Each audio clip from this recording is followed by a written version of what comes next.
All right. So, hi everybody. This is Yissilmissil Productions. My name is Stephen Yassel, and today I'm joined here with Tom Althouse. He's the author of the script The Immortals, and I'll let Tom get into detail about what exactly that is and how it's had an effect on our culture over the past 3 decades. So, it's great to have you here, Tom. Thanks for joining me and having this conversation.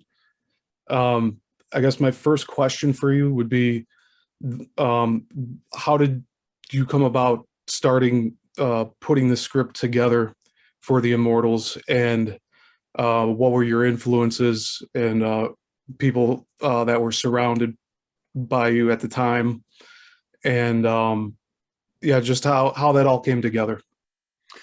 Love the question. Basically, the Immortals actually is comes about as a need-based project. A lot of times now they say that the Matrix is a documentary style. Well, they don't explain that. Yeah, I was doing something where I needed to. It was like life and death. Get something out to the public where they may be warned of what's going on in our world. It actually had a deep purpose behind it. It also was intended by this author to reunite his family. My family was taken from me, and my kids meant a lot to me. That's why there's a little girl at the end in Matrix pointing at the sun. She's reunited with her daddy in the actual original, not the Oracle. And so what you have is this deeply purposeful project, which is just flowing through. And the characters around me at the time, I'm at Pat Robertson's university, grad school, believe it or not. And I realized this is a horror show. Everything's taken from me. My jobs, my education, and people mocking. I find out this is just, it's a horror show. And so the man has plans for a one world society, the future. He's got a sex ring. I'm just like, what is going on? So I lose everything under when you find out about this stuff or are brought into that kind of situation, everything's taken. They don't take a chance with victims, they destroy them. So I was exposed to everything in one big dose after being an A student, future, all kinds of connections, making it in a place that had a 50% attrition rate. Network position being offered where I'd be the face of the Christian Coalition, a brand new thing when he's running for president in 1988, Pat Robertson. Wow. So what do you do with that when everything's gone, your life's being threatened? Well, you can whisper through art. You can, my idea, Steve, was to put something forward that maybe future generations would benefit from. I didn't think I was going to make it.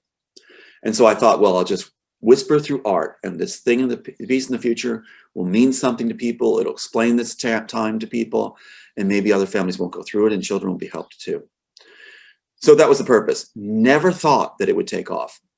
Who's the players around me? Pat Robertson, his cronies, that whole religious right grouping where I found out there is no loyalty. People will just stomp on you for reward. They want to get ahead. It's like ants climbing on top of each other to get to the top of the hill. No insult to ants. So the thing is that that's what was going on. And suddenly I'm contacted by different elements, Hollywood elements directly, because Pat Robertson had a couple named Judy and Ned Nankovich. Ned was an adjunct professor at his university called CBN University at the time, which changed to Region, ruling in place of God. Gives you an idea of their mentality. So Ned contacts me and says that Judy, his wife, who's a model, very beautiful woman, model and model agent, who has me work for her a little bit, just got top positions, not as a model, but as a story development employee at Disney and Universal Studios. So right away, Robertson shows his connection with Disney, more so by saying his people are now connected to Disney and Universal directly to coveted positions, East Coast to West Coast. Wow. And they want my work. So that's happening too, while another student of Pat Robertson, Nadia Centino, is approaching me. Beautiful woman. They use the beautiful woman approaching me. Want to work with you, just like Judy said. And give me your script, because my dad is Lenny Coco, or father-in-law is Lenny Coco and the Chimes, still one of the top 100 Billboard hits of all time for ballads from the 60s. And he's best friends with Bonaventura of Warner Brothers. So here comes Disney, Warner Bros. All at once after the works, while it's being created and when it's done being created. So they're making sure access is going right to them. The players are basically all the main elite. I have FBI involved with me. They give me a card. I did a program called America's Most Wanted season premiere. They gave me a card. Please extend every courtesy to Tom Althouse through the Sheriff's Department.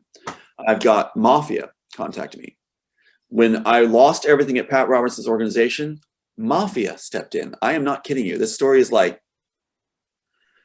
so I had a man named Jerry Ganazzo come to a woman that took me in, and boy, does she have a story. It's like this novel. It's crazy, but Hollywood's saying your life story is bigger than the Matrix. And now Hollywood is interested in life story. Their attorneys are even going, we get goosebumps over the real life story. That's where everybody's going to be looking, because that's where Matrix comes from and Immortals. So what happens is a woman shows up in my life while I'm going to finish writing the material, right?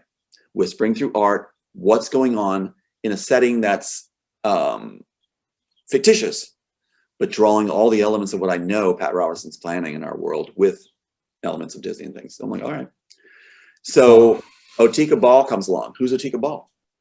A beautiful woman, absolutely stunning, drop dead gorgeous.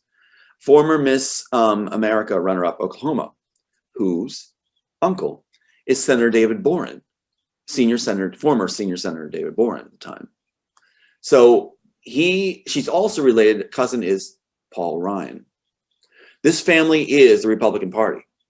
And both her mom and dad are doctors, love them to death, just wonderful people. And what happens is she saves my life. I had everything taken away. Robertson doesn't take a chance. When I was part of his sex ring, was drawn into his sex ring with a Dr. Sova, who's now at Falwell's, Liberty University.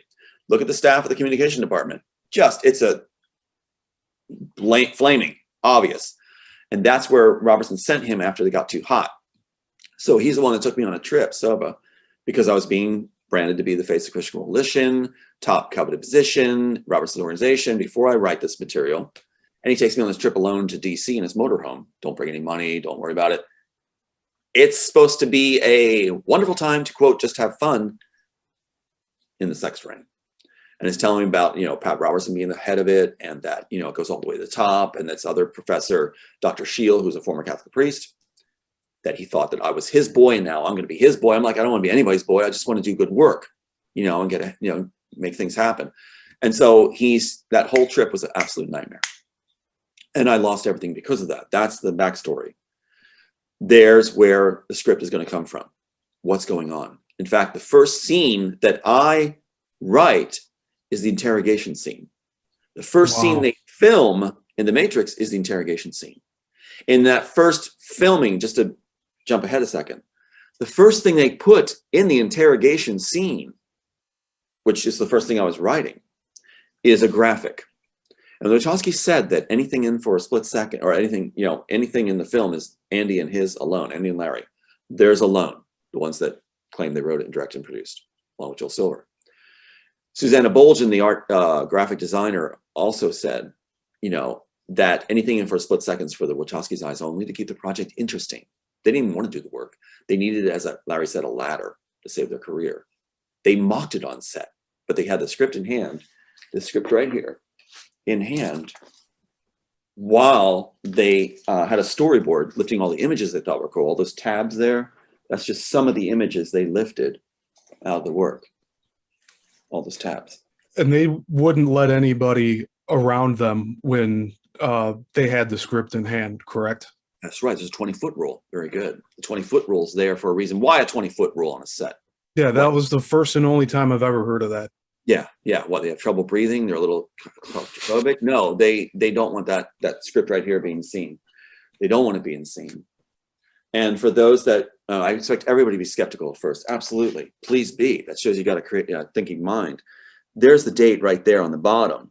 And it is December 1999. This is the copy. This is the copyright's copy of this one, 1999. Well, 1998. 1998, December, when they shoot in 1999. They couldn't even wait. And it's the copyright director and specialist of the Copyright Office. And what's interesting, Steve, is that they copyright, let me just go on this vein right here. They copyright the title, The Immortals. They don't copyright Matrix. So people should get a clue right there. We should really look at this right here, where they don't copyright the Matrix. They copyright Assassins. So you have Assassins copyrighted with Dina Laurentiis, who wined and dined the Wachowskis. I'm jumping ahead a second, I'll go back. But so when this thing is taken, written, pitched to Bonaventura, who still claims he discovered and shepherded the Matrix story. Yeah, well, he's the man I pitched to. He would understand it. Now, did they pull the name The Matrix from your script? Is it mentioned anywhere in there or no? That is the perfect question right at this time, because the Wachowskis broke the rules. They have a theft plan. It's the art of war. They always talk about the art of war. And the art of war says what? Win your battles before they're fought, right? So they had it set up so perfectly to rip this off, how they do it. And the Wachowskis did not follow it because they wanted to get back at them for Assassins. In Assassins, you have this. This is on the one website. But Assassins with the Wachowskis is with also De Laurentiis, Paradise Films. Okay, so De Laurentiis, the man that wined and dined them, said they'd be famous in Hollywood. They didn't have anything. They failed at everything they did. They failed at painting business, dropped out of school. Their mom said all they did was play video games and read comic books. So why were they wined and dined by this man, De Laurentiis, to be famous in Hollywood? Well, what happens is they are given Assassins to do. And the reason Assassins, Steve, is because I wrote, when I was at Robertson's organization, a short piece called Assassins. And it was about a gentleman who walks into the wrong room. He's going to an AA meeting. He walks into the wrong mood, and it's assassins that have never met going to take one, after this competition where only one will survive. And he can't leave. He already sees their faces. So he has to fumble through this, and, it's comedy. They turn it into a sexy, they think a sexy, beat it up, bang it up thing. And so what happens is there's their name with Dina Laurentiis on the copyright. So there's no excuse that when you have my title, The Immortals, there's Dina Laurentiis on my title, The Immortals. There's his company. Paradise. Where's Wachowski's? Nowhere. And there's subtitles. Now, why would you put 343 subtitles under my title and no body of work, Steve? No body of work. Now you see the art of war at work here. A stupid version of it, because what they're doing is creating slots at the Copyright Office under my title without the Wachowskis, because they haven't been chosen yet to steal the work. They're being tested at this time. And why do you think they chose that number, 342 titles? That's a good question. I do not know. I know they're into numerology, these guys. They're into all these, anything that makes them appear more mystique or interesting to ladies or other boys. It's like, that's what they do. They want to appear like, wow. I think that's why poor children are suffering too, is they dress up in costumes. They do these things in order to appear more sexy. I don't think it's about really a spiritual belief. I think it's, as they say, it's all about power and anything that makes them look more, wow, I'm cool. That's what it really is. It's a nerd game. And so you've got this Immortals, which is the letters Immortals. If you take the letters out, you can add the X, you get a matrix. They're all into being clever, so they mix around the names, see? And so it's all stupid. When you decipher, it's not cool at all. It's just dumb. Why do you create a slots at the Copyright Office? Now, see all those, we talked about the subtitles here, right? Yeah. So what the Wachowskis are supposed to do is take one of those subtitles. They're supposed to take one of those subtitles because they created a slot. They took all that effort and criminally created slots at the Copyright Office. The Wachowskis do not. Why? Because the Assassins, they brought another writer in.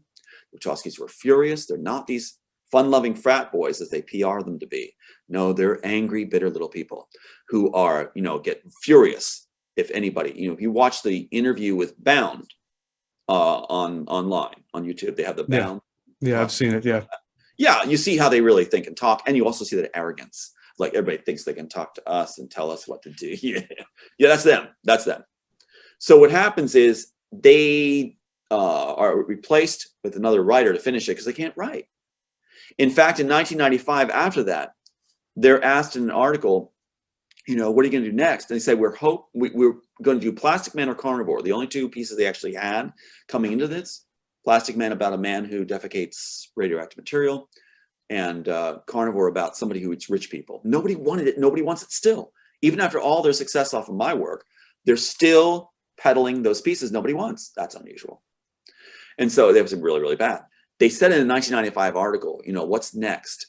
And they said, well, we hope to get Plastic Man and Carnivore done, And then it says pause in the transcript, and it says, we hope to be given the science project. At the same time, they're saying, we failed as writers in an article. We have to pack our bags and leave Hollywood, quote. We're hoping, the only thing that can help us now is directing a project. So they keep saying this. They failed, right? They can't write. So they think the only thing they can save them is if they direct something. So Joel Silver goes to work for that. He gives them Bound as an audition piece, because Wachowskis were not the first choices to fill in one of those slots off my work, The Immortals. They were not. Bonaventura called it revolutionary. We're making this, and he still claims he discovered and shepherded it, right? And one of the few that understands it. Well, that father-in-law of Nadia Centino, Robertson's student, brought in to lure me in to get my work over, had my script. Father-in-law gave the script to Bonaventura. Lenny Coco gave the script to Bonaventura. He had it, he read it, he knew it, and he had me come up to New York to answer all questions and pitch it. So yes, Bonaventura knew about it, what it was. But his first choice was not the Wachowskis. The first choice was Wendy Wasserstein, the famous Jewish playwright that did the Heidi Chronicles. They wanted a Jewish woman who was successful, not in film writing, but playwriting. And it said in a Warner Brothers entry, one of these copyright entries, it actually said, this isn't it, but going off this kind of format right here at the Copyright Office, it said Immortals, Army of Darkness, like you see that Army of Darkness on the subtitles on that. The Army of Darkness is the first one they keep capsulizing. Well, Army of Darkness is what they said in the copyright entry. Wendy Wasserstein, commissioned by Warner Brothers to write The Immortals. You're putting in a copyright on a person saying, that's how you're creating a slot for Wendy Wasserstein. Isn't that incredible? So they now say if you're smart enough to write the Matrix story, The Immortals, then you're smart enough to follow the trail. And if people figure it out that you're actually the writer, they come to your aid. And people in the industry have been pointing things out, including people right from the story department itself, contacting and pointing out killer things like this. Let me just put this right up real quick. One second. Okay, like that. In the Animatrix, the Wachowskis can't stop trying to be clever, so they put 7/2/59 on the screen, right filling the screen on a clock, an alarm clock. And that 7/2/59, my birthday is what? July 2nd, 59. The red hand 4 past the 4, that red hand, Steve, that red hand 4 past the 4. Well, I was 44 in 2003. That's how they got it on the graphic. So the red's my age. The black hands are exactly my birthday, 7/2/59. You cannot, that's like winning the lottery. I mean, the mathematical probabilities of that is impossible. Plus, you're supposed to have copyright on that kind of entry, where the hands in a usual entry is 10 after 10, smiling hands in the clock face in the industry, right? So now it's always 7/2. Now the industry is like, well, Tom was just, it's common knowledge about Tom's work. We know he wrote it. He has it. It's, proven, proceeds. And like you said, 20-foot rule with them. So what do? They now put 7/2 on the clocks everywhere. Everything from Walking Dead to anything Netflix does, to Man in the High Castle, to even cartoons like Ratatouille, to Home again. All these have 7/2s on the clock. And if you go to Good Omens, they go farther. 7/2/4/59. Wow. So what you have on a digital, which is supposed to symbolize when the Antichrist is to appear. So I've been tagged by Sophia Stewart and others as the evil one. They're just playing a huge game of, we took the guy's work, and part of that strategy is destroy his life. And Disney is the one that really masterminded this with Mike Lang of Disney, which they don't want him on the air. They keep him quiet, protected by Harvey Weinstein taking the bullets, which is a golden parachute for him. So they were all working inter-studio to accomplish this, to just basically mock you. They said it was worth $800 million at the time. In fact, they called the Disney library of the hard copies, scripts of the early 90s. This is Vanity Fair quoted. with Mike Lang article that there's hard copies of the early 90s of the script in a New Jersey warehouse in boxes because they had the hard copy given to them. And so what happens is, through Robertson's people, they actually said in the Vanity Fair article, that's what's there. And that's why Miramax Films was formed by Disney, putting Mike Lang in place in 1993 when the submission went through in 1993. And the Wachowskis claim that they created the piece fully sometime in 1993. They're not very bright. They actually said that they had notebooks. Fans would really remember this, that they said they had handwritten or typewritten notebooks. Typewritten notebooks, good luck with that. But they're just not that smart. And so they have typewritten notebooks, and the only thing they have left, they claimed, was the first page, which is handwritten, with Matrix doodled and boxed, where Neo's going to a high school. What? Where? When? Where? So they wanted to complete that thread, but that's all they had. They claimed it's missing. They also kept changing their creation date, saying that it was sometime before Larry's wedding with Thea Bloom. Smoking Gun did an article on this, where it was like, you know, they had to precede the marriage in order to keep Thea Bloom out of the profits. Well, she's stealing anyway by claiming it because it's my work. They knows it, but she wants some of that pie that was stolen. So she's claiming that it was created after their marriage in October 1993. So I'm preceding all that. So the Wachowskis claim that people came to the door. Larry claims that all these people from the set came to his door after the fact and said, you didn't create the work sometime in late 93, whatever. You created just before your marriage. It's like, oh, right, or something like that, or just after the marriage. Like, oh, right. So he puts in sworn testimony that that's what it was. Then he changes his testimony, saying that all these people came back to his door again. Can you picture it? In reality, all these people just showing up his doorstep. Larry, whoa, caught me off guard. What's going on? We all just realized simultaneously, all these set and crew people, that you created it just before your marriage. 1993, just 10 days before October 1993, where you were married. It's like, whoa, how'd you come up with that? We don't know. We just all were hit with it, came to your door, and are telling you, and hey, that works for you, doesn't it? Because you're in a divorce hearing series where you're trying to prove that you created the work before the marriage. Congratulations, we just were sent here. So it's just totally implausible. It's just the mind of infantiles. So what happens is he changes his testimony twice, is the short of it. Sworn testimony. And then he says, now change it again. Sworn testimony again changed, that it's sometime in 1993, so he can match me. That he can The testimony, I understand there was a court case over this. So when was that taking place? This court case was a complete sham, and that's part of the art of war. What they did was they provided their own attorney to throw my case. And watch this. It wasn't even my case. They owned everything from the beginning, where this Anthony Rankin went to the same classmates, he called himself, of Linda Burrow of Warner Brothers. And what's interesting about Anthony Rankin, how to throw a case, Anthony Rankin, give him a suspended license. Not eligible to practice law. I lost as soon as he took my thing. He approached me. You're not supposed to solicit people, right? But he came to me and solicited me. And he made sure that case was thrown. Not only thrown, Steve, he filed it pro per the day it's supposed to be filed after he ran the clock out on statute of limitations. He took 2 years to run the clock out, having excuses. We give material, okay, redo this, get this ready, redo this, get this ready, redo this, get this ready. And disappears when it's time to file, statute of limitations. And then appears the day after on an email going, oh, I guess we missed the deadline. I guess that's it. Already case is thrown, right? That's what people have to realize now. They think that it's ends justify the means, that people, if they Google, they'll go, lost his case. Really? Seriously? With the evidence we have? If we had a fair venue and a day in court, we would not lose. And they knew that. So the process they use is they provide that. Ineligible to practice law, suspended license. Yeah, this guy's a clown. And what happens is not only that, he's classmates with Warner Brothers. And what they do is then we think maybe we can still go forward. Maybe it wasn't exactly that time. Then you already knew it was that time it was thrown. They had us in the bag at that point, but running it out. Fraud. And so what happens is they go and he files on what we think may be the only other time we might be able to go for it. It's not. We lost. Well, I mean, it was taken from us.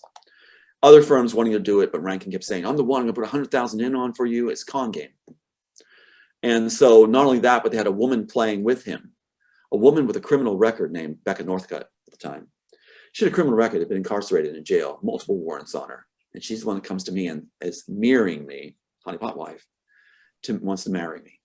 And is talking like, you know, oh my God, we're so similar, and talking about even things where I would joke around, and if someone yawned, it's annoying now, I'd never do it, but I put my finger towards the mouth, into the mouth as a joke. And it's annoying as hell, but she did that, right? And I'm like, oh my God, Tom, naive at the time. Oh my God, you do the same thing? Oh my God, it must be fate. That's kind of how it goes. And so everything is matched, profiled, you know, and then suddenly this nun wants to marry you who has a criminal record. And when she leaves, who does she go to, Steve? At the end of the job, throwing the case. When it's done, she throws the case and has access to all materials, right? Right to whoever has Rankin, things tampered. Yeah, she goes right back to Mike Lang. Mike Lang. We have the email from Mike Lang to her on my birthday, after the cases are thrown, railroaded, saying, Becca, move in with me for 60 days, at his mistress pad in Spokane, Washington. Multi-million. Yeah, from Southern California. And that is on my birthday. That's when my son loses his mom, who has nothing to do with him. Said I was a job. So it's like Total Recall. So she doesn't even do anything with Aiden, who's 15 now, brilliant, doesn't have a mom. So the idea is that on that birthday, Mike Lang takes her to the mistress pad and gave her instant success. That's how it works, right? After Mike Lang left Miramax Films, right when we came forward, granted under Rankin. Now, Rankin, suspended license, what are you going to do, Warner Brothers? So he says he's filing and files pro per, right? Well, that's not going to work. That means I'm filing myself. He forged my signature to file myself. He's supposed to be our attorney. He doesn't. So he then sends an email saying, I filed it. It's a go, but I got to talk to you about something. Then he sends another email. I forgot my license was suspended. So you're filed on your own here, but I'll be signing on. He doesn't. The defendants aren't served. He claims he's still working for us. So I say, at the end of the time we're going to go forward, I need to go talk to the judge. This isn't right. Wait. Right at that point, he has Linda Burrow of Leslie Caldwell and Proctor, Warner Brothers firm, sponsor him, or does a stipulation to have the defendants served after she sponsors Rankin to have his license reinstated. Why is Warner Brothers attorney reinstating a license of the opposition? Why? And then stipulating that we can serve the defendants because Rankin missed the deadline to serve them. The case is thrown already 2-3 times. It's thrown. It's lost. But it's fraud, but they don't have something. They don't have the materials yet. They want to throw the case and have every draft and every script. Why? Because they don't have any. So they want everything I've got. So what they need to do, reinstate Rankin's license. Yes, you lost the time to serve the defendants. It's too late. But we're going to stipulate as Joel Silver's attorney and the Wachowski's attorney and Warner Bros. Attorney that you can go ahead and file your case on them. Who would do that in the world as an attorney? What client would say, top high-level clients like Joel Silver, who's going to, I mean, he plays in Tropic Thunder. Tom Cruise plays the parody of him in Tropic Thunder, Les Grossman. Do you think that guy who's going like, you know, yeah, this kind of thing, like, you know, screw him, F him, you know, and I'm going to F you up. That's Joel Silver. Do you think that guy, the most hated man in Hollywood, he calls himself, is going to allow us to file our case after it's not going to exist? No, right. But they do. Why? They want the materials. They know it's already thrown. So they stipulate that you can file on the defendants. But they make sure no depositions, no discovery. In fact, Steve, the deposition that's done of me, it's 7.5 hours long, basically. And in it, what's interesting is when we go in, Tony Rankin, has a tape recorder. I have a tape recorder. He then tells me, oh, it's illegal to record. We can't record these sessions. So give me your tape recorder. They match. They're matching. He records everything. And Steve, he gives me the wrong recorder back. He gave me his. Thank you very much. On that is so much fraud you cannot believe. So there was more than just your my God. Conversation. Off the record with them at lunch and everything. He's an idiot. Wow. Tony Rankin. So what happens is every time you hear he lost his case, no, we've won a slam dunk. Because when we come forward after the documentary and have fraud, no statute of limitations, you watch what happens. And that's what they're freaking out about. Because we have not had it yet. All they have is saying he lost his case. That's all you ever see. But you don't see what actually happened. And Rankin hands this back, and on that tape also, Steve, is the attorneys being asked, when are we ever going to get this discovery? Yeah. Rankin knows he doesn't want it. He's not going to push for it. They respond, well, it's a moot point to ask for discovery, his classmate. Because we don't have anything. We don't have any drafts. There's no drafts, working drafts, or any evidence. We don't have anything. So it's a moot point to ask for discovery. While they told the public they had tons. And you didn't provide the script to them at all? No, they got everything to Rankin. Everything. All my drafts, everything. That's why as soon as the case was thrown in April 2014, each of the defendants announced their work because they didn't get along very well. Wachowskis and Joe Silver and Warner Brothers all had problems with each other. And so they each announced their different take on the work. Joe Silver announces Oblivion being held by Disney.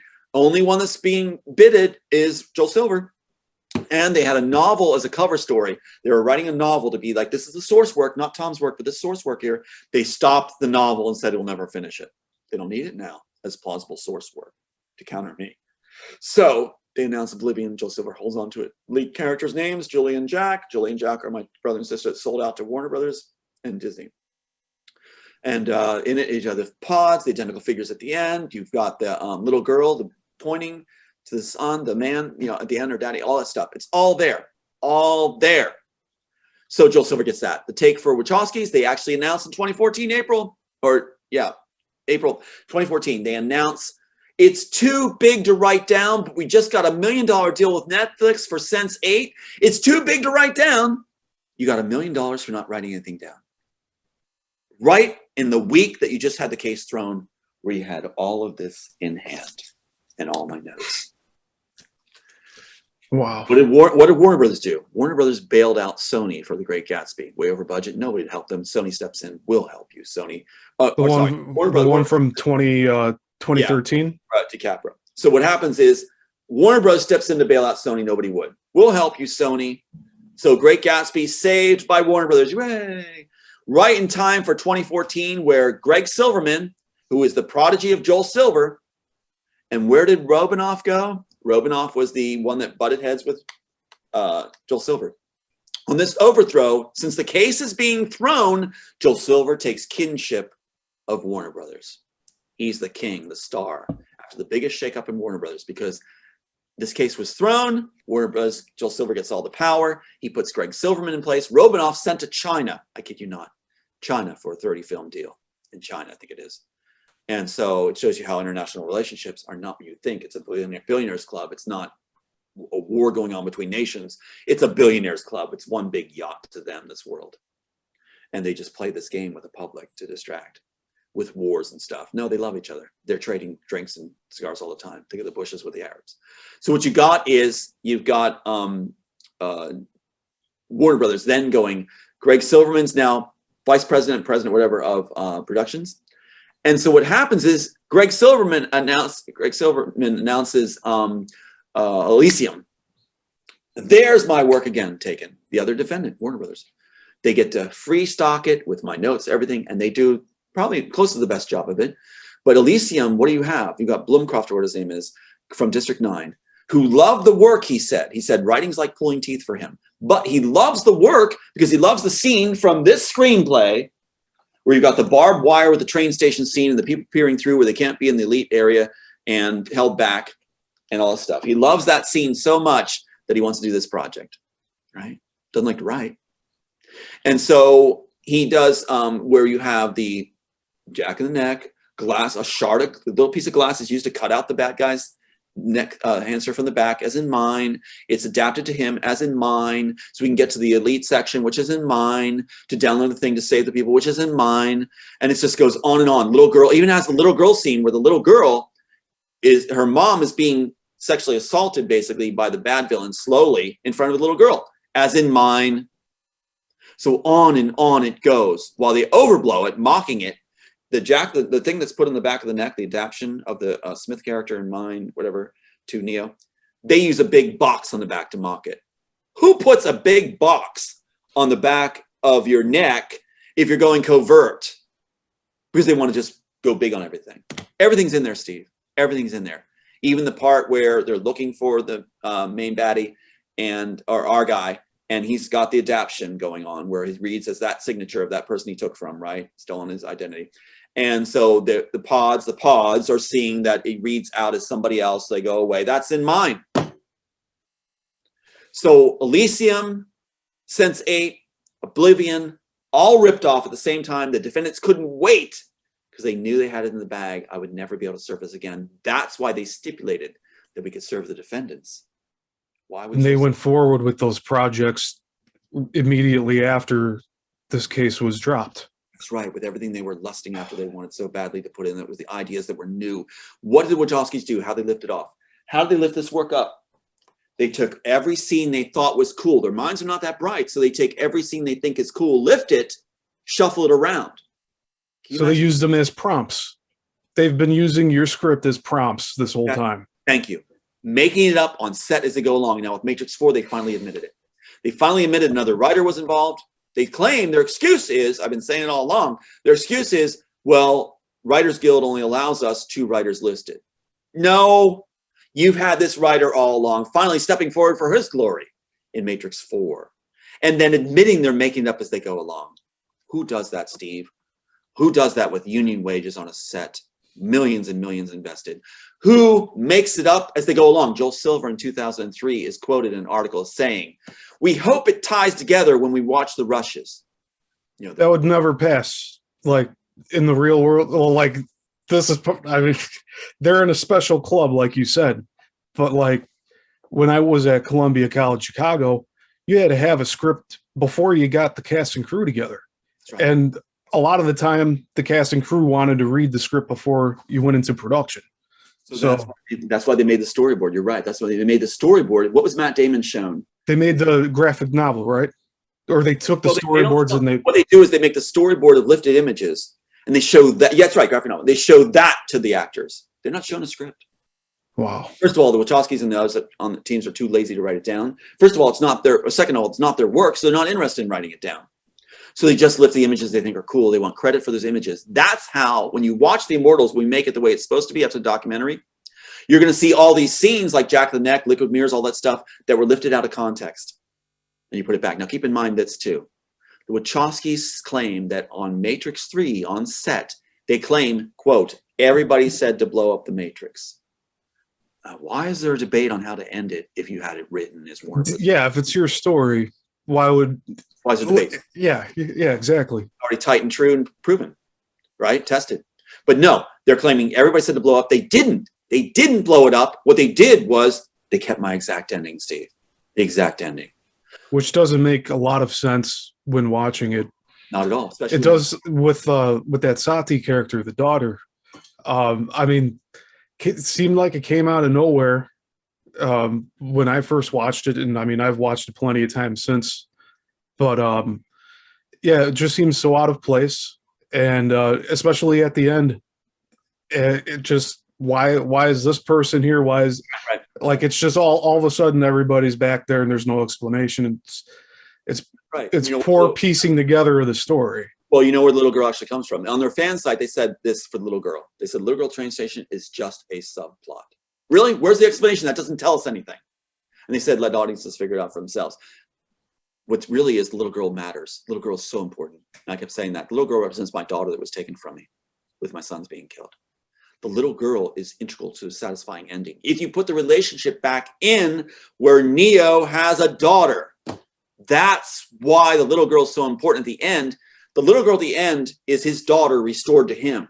The little girl that he meets at the train station is a different little girl being pushed forward, reminding him of the girl he lost. And that's so much more impactful than having it just be a creation of 2 AI creating a child, like what's in their version of that third movie.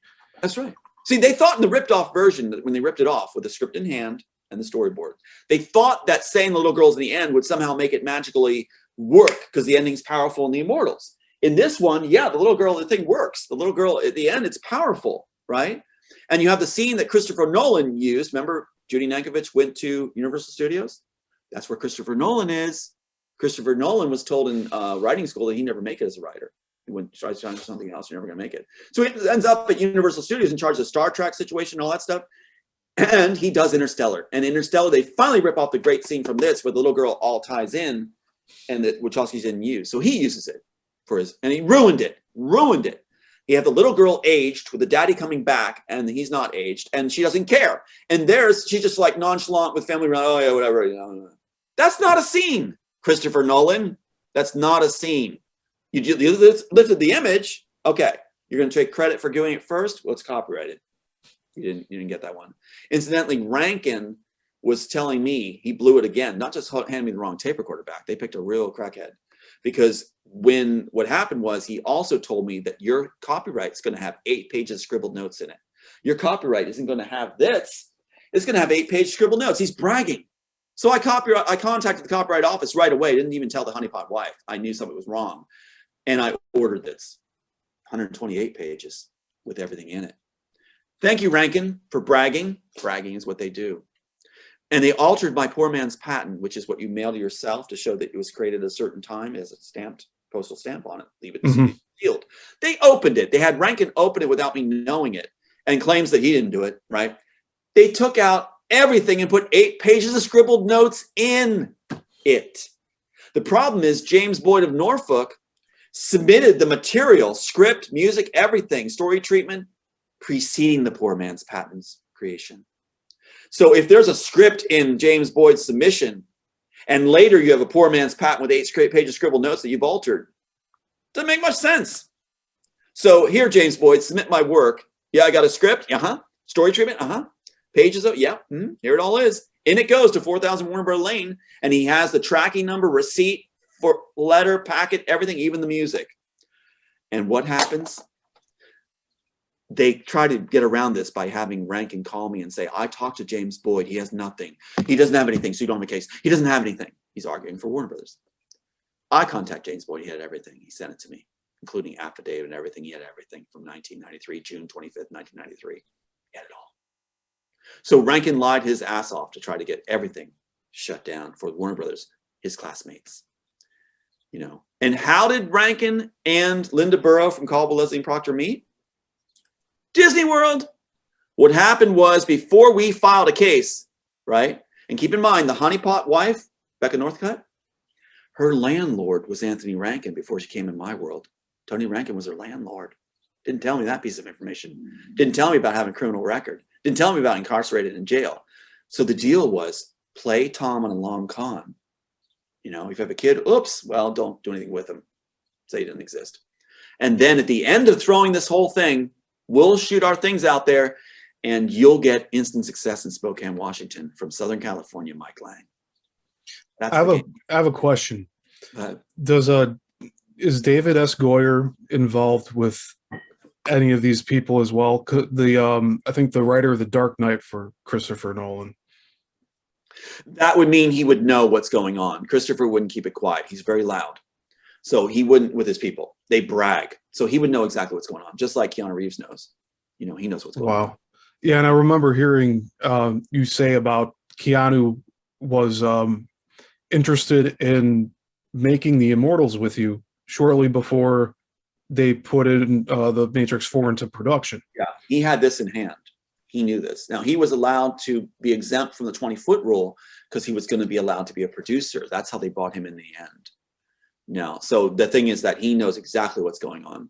And that's why he was employed to give the payoffs, if you will, mid payoffs. And they did a big thing to make it beneficial for him as a PR piece, saying that he gave the greatest charity act ever by giving millions, making every cast crew member a millionaire overnight. So they channeled money through him to do the payoff and make it look like it was a benevolent thing. And was his wife and daughter killed on purpose, or was that really an accident? His one of his friends is a contact of mine, and she told me that yeah, it was on purpose. It was on purpose. Wow. So even the one party, I won't even mention his name, who's getting a lot of a plum right now and doing great with his trial, was involved. So it's a dark, dark PR spin out there for all of them. And yeah, Keanu Reeves, they just, yeah, he's got, well, one of the things he also did during that charity thing, they called it a charity thing, is the stuntmen also got payoffs. And that was brand new Harleys. Claiming it's all through Keanu Reeves. Right. No, Keanu Reeves is being used to channel the payoffs from the deep shallow state. And so that's what's so interesting about that is that, yeah. But no, he's a dirty character. Very dirty. Wow. They just PR his image. And like, I've grown up watching these films that your work is used in, that it's ripped off in. And even Christopher Nolan's films, I've put on a pedestal. Like, I'm kind of ashamed to say that. But I've used it to study and also give me inspiration for my work. And here I come to realize that a lot of it's thanks to you and your ideas and how it's. What's hard for me, Steve, is my sons never got to see any results of their dad's hard work. Never. I wanted to bring a family together. That little girl at the end, pointing to the sun, is my family being reunited. That my father's wish as an author to reunite his family. So, but I appreciate you saying now like that it meant something to you. The work meant something. I wanted to whisper through art to make a better world. I really, really did. And even the text in there, Elon Musk with the Neuralink is all through that piece, specifically spelled out. And the idea was it would help Alzheimer's.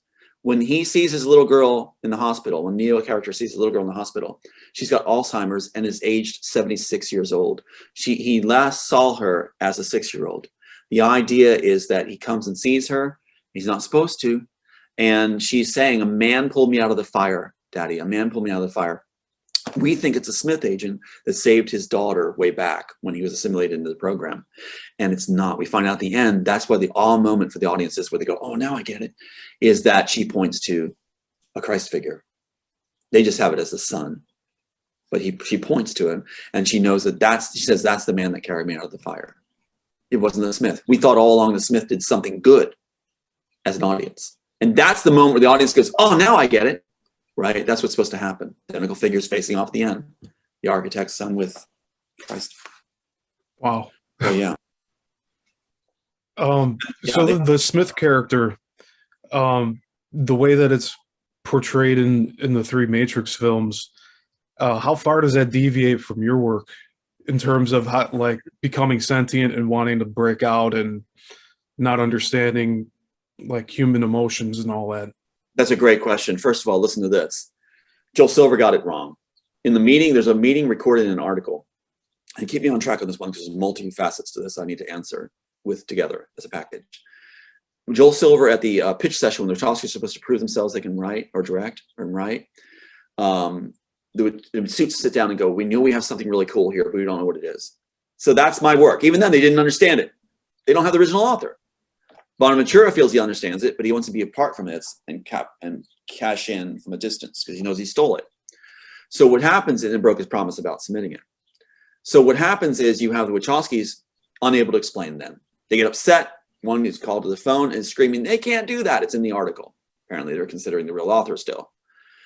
Joel Silver explains to the suits, and he's quoted basically as saying, Bob, you gotta understand, it's robots in the program. And this Bob character in the suit is saying, I don't understand it, Warner Brothers. I understand robots in a program. It's robots in a program. Joel Silver, you're full of it. It is not. Joel Silver doesn't understand it at that time because he didn't get a take on it. In the script itself, it says robot-like agents. Robot-like agents. And it's right here. I'll hold this up. So Joel Silver misinterpreted it.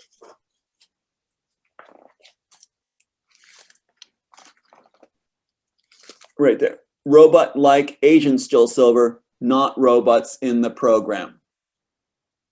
So wow. Robot-like agents. I think that's where it is right there. Can you see it? You see yeah. Yeah, right under the pink slip there, yeah. That's what it's supposed to be. Now, what's interesting, Steve, is that when all the cases thrown, they brag about he lost his case. That's all you ever hear. No details. Don't go to more details. They don't want that. just be a simple public and go, he lost his case, look, nothing to see here. Yellow tape, right? Move on. So if we do look beyond, they get scared because there's a lot sitting there that's going to go on their head if a public actually uses critical thinking and look at it. So with Oblivion, remember Oblivion, Disney holds on to it and gives it to Joel Silver. What does Joel Silver do in Oblivion? No longer robots in a program, it's robot-like agents. Tom Cruise plays a robot-like clone. So basically that's what happens. He gets it right finally afterwards. So give me the question one more time so I can get back to the other tracks that are very important to it. So yeah, the Smith character, was he supposed to be an AI in the program? That's Joel Silver saying robots in the program. The stakes are higher in the original one, where you have the room of monitors, right? And get this, just quickly, in Kung Fu Panda 3, both what's his name? The guy that plays Robert De Niro. No, that's not Robert De Niro's one. That's Dustin Hoffman. Dustin Hoffman has been a total a-hole to me. And he was the one that I had picked during the pitch session to be the architect. I said, I want Dustin Hoffman to play it. Well, thanks a lot, Dustin, for your gratitude. Because what he does is he mocks it completely. This whole thing, you got the room of monitors here. And you also have talking through the eyes of the agent. In Kung Fu Panda 3, these are real life agents. The stakes are higher if they're real life, because they're not allowed to show any fear or emotions.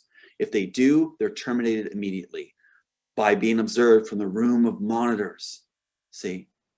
So what is, first of all, what does they do? What did Kung Fu Panda 3 with Dustin Hoffman do? You've got this scene where he's talking through his eyes. Remember Bane in Matrix? And he looks in Bane's eyes and sees Smith? Mm-hmm. Right here. Here it is. The best friend of Neo is a former agent with his memories erased. He's talking through the eyes of one of his former employees to talk to the Smith character named Behringer. It's right there.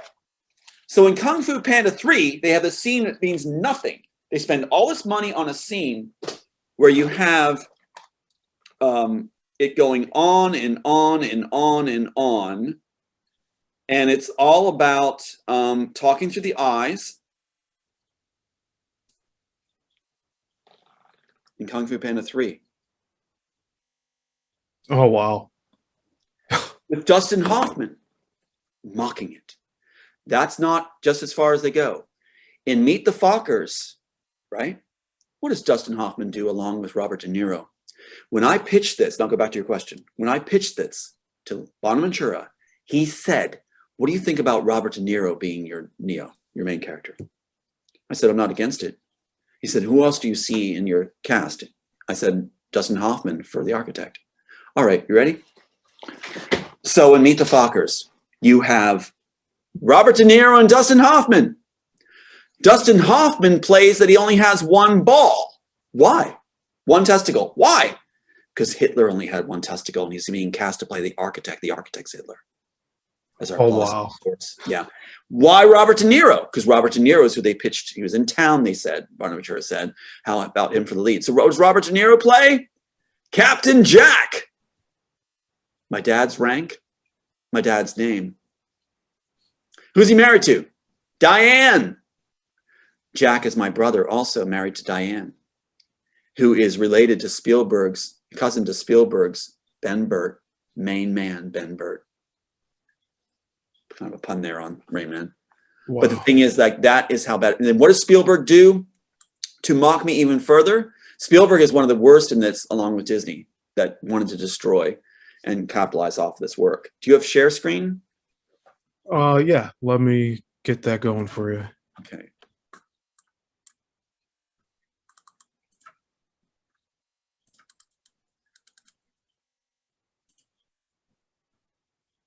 Okay.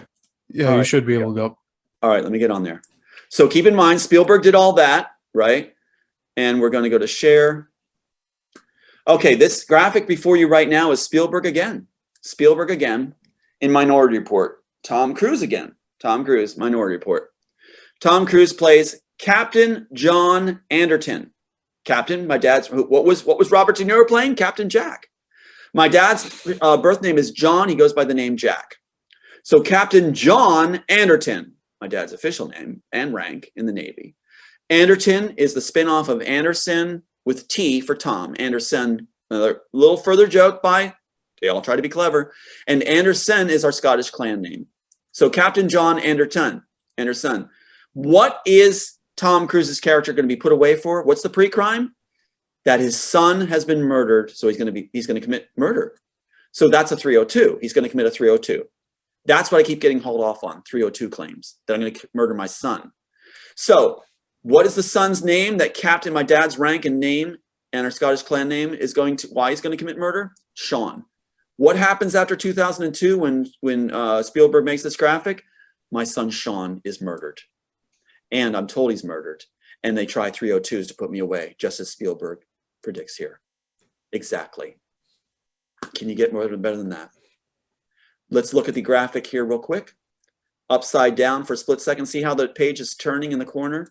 Look how it's blurred in the corner here. It's turning. This is in for a split second, a millisecond. Keep in mind, Susanna Bolgen, the graphic designer, said that anything in for a split second is for the director's eyes only. This is actually inverted right side up. It's upside down. So it's in for a split second upside down. You have Thomas A., my name in Anderson. Keep in mind with Spielberg, it was my dad's rank and name. Here it's my name, Thomas A., Anderson, Scottish clan name. But they don't leave my dad out. John Anderson, right here. John Anderson is the father's name. This is from The Matrix, the first graphic in it. Wow. So John Anderson, our Scottish clan, and my dad's name. And then Spielberg picks it up with Captain John Anderton, adding my dad's rank. See? And then what you have here is, it's mind-blowing, July 22nd, according to records in 1996 to 99, when this graphic was made, my birthday was July 22nd. So the Wachowskis corrected in 2003 to July 2nd, 1959 exactly. Then you go down to something else that's pretty wild. The schools, Owen Patterson. Owen Patterson is the production manager. There's always the joke, they'll name a high school after you. Well, ripping off our work, Owen Patterson gets Owen Patterson High. The other school, Central West. I graduated from Central West High. Then Michelle McGahee is the mom. Michelle McGahee is the art director. Keep in mind, the Wachowskis blame Michelle McGahee and Owen Patterson for this graphic with all my information when they claimed that everything that went in The Matrix was their doing only equally between Larry and Andy. So they're trying to distance themselves from it. In the column, it says TA 4099, bold. TA was 40 and 99. They got that right. I was 40 and 99. But you got the birthday wrong because it was wrong on the records at the time. This is the first graphic they made in The Matrix. 380, the only thing that's missing? 380, Steve. They claim they're into numerology. They're not into anything. They're into, I mean, they couldn't even put their own diapers on. It's 11. Yeah. 380 numerology means that your most precious worldly possessions are being taken to prepare you for your death. Does that work nicely with Spielberg's 302 attempts and claiming that I would be put away?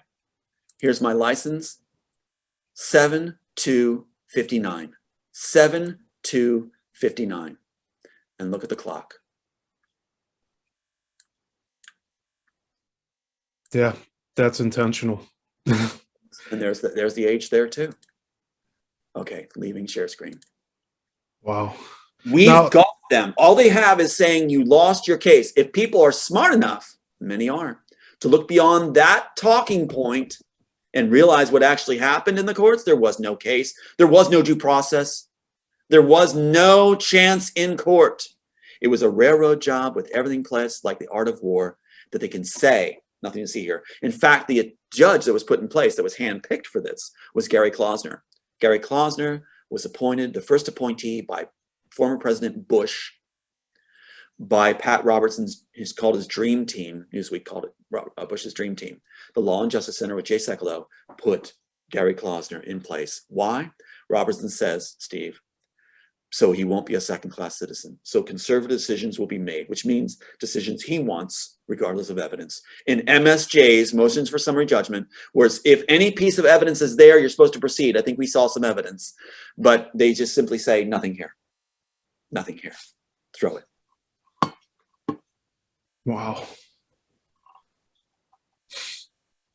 It's so frustrating to even think that these people would do such a thing to you, and to go this far, to just plant all these seeds among all these different works with other people, just to mock you, like I said before. That's right. That's why they did it. That's why I would never have known, Steve, these entries were there if I had not been called by a gentleman from the story department who wanted me to know. I wouldn't have known. I would never have known. Well, I'm not going to look through a film for every split second. I'm not going to. I wouldn't even know if anything's there. But when I got called, after this is coming out, they're throwing our case, he called me. He felt bad that they were doing this. And he told me, look here, see this. And that's not all that there is. In Animatrix, what was Animatrix? Why Animatrix? Why do you shoot 2 and 3 and then at the same time on set shoot Animatrix? Because they're lifting everything they think is cool from here, and they have a storyboard to rip off, like you said, make up as they go along. And then what do they do with what they didn't get to put in the film as they made it up as they went along? Where Joel Silver says, we hope it ties together what we did, Jake? Put it in a short animated series and use every idea you haven't used in shorts to get credit for it that way. Yeah, I think their explanation, from what I recall, is the prequel shorts that are in the Animatrix, that was going to be either a 2-movie deal after the first one, or they do 2 sequels. Or no, it was like a prequel and a sequel, or 2 sequels. And obviously, like, that they weren't planning any of this. Like, they didn't know what they were doing. That hodgepodge doesn't tie into anything. It's a whole all over the place thing of just, I want this idea credit for it, this idea credit for it. The one where the kids come down and their nose bleed just before they hit the ground. Yeah, I have the thing where they hit just before they hit the ground. They stop. The thing where they had the detective story is used from all my insert material to mock me. In fact, there's something in it that says, you'll look, but you won't find it. It's whispered over it. And in that scene, you see Tom Park Althouse across the screen backwards. They change an antique shop graphic to an antique house graphic to put my name exactly across. Park in the middle. And they use Mopar, a sign of Mopar tiny in the middle, that turns into, with crossing a line across it, Tom one way, Park the other way with a ghost K. Tom Park Althouse across the screen.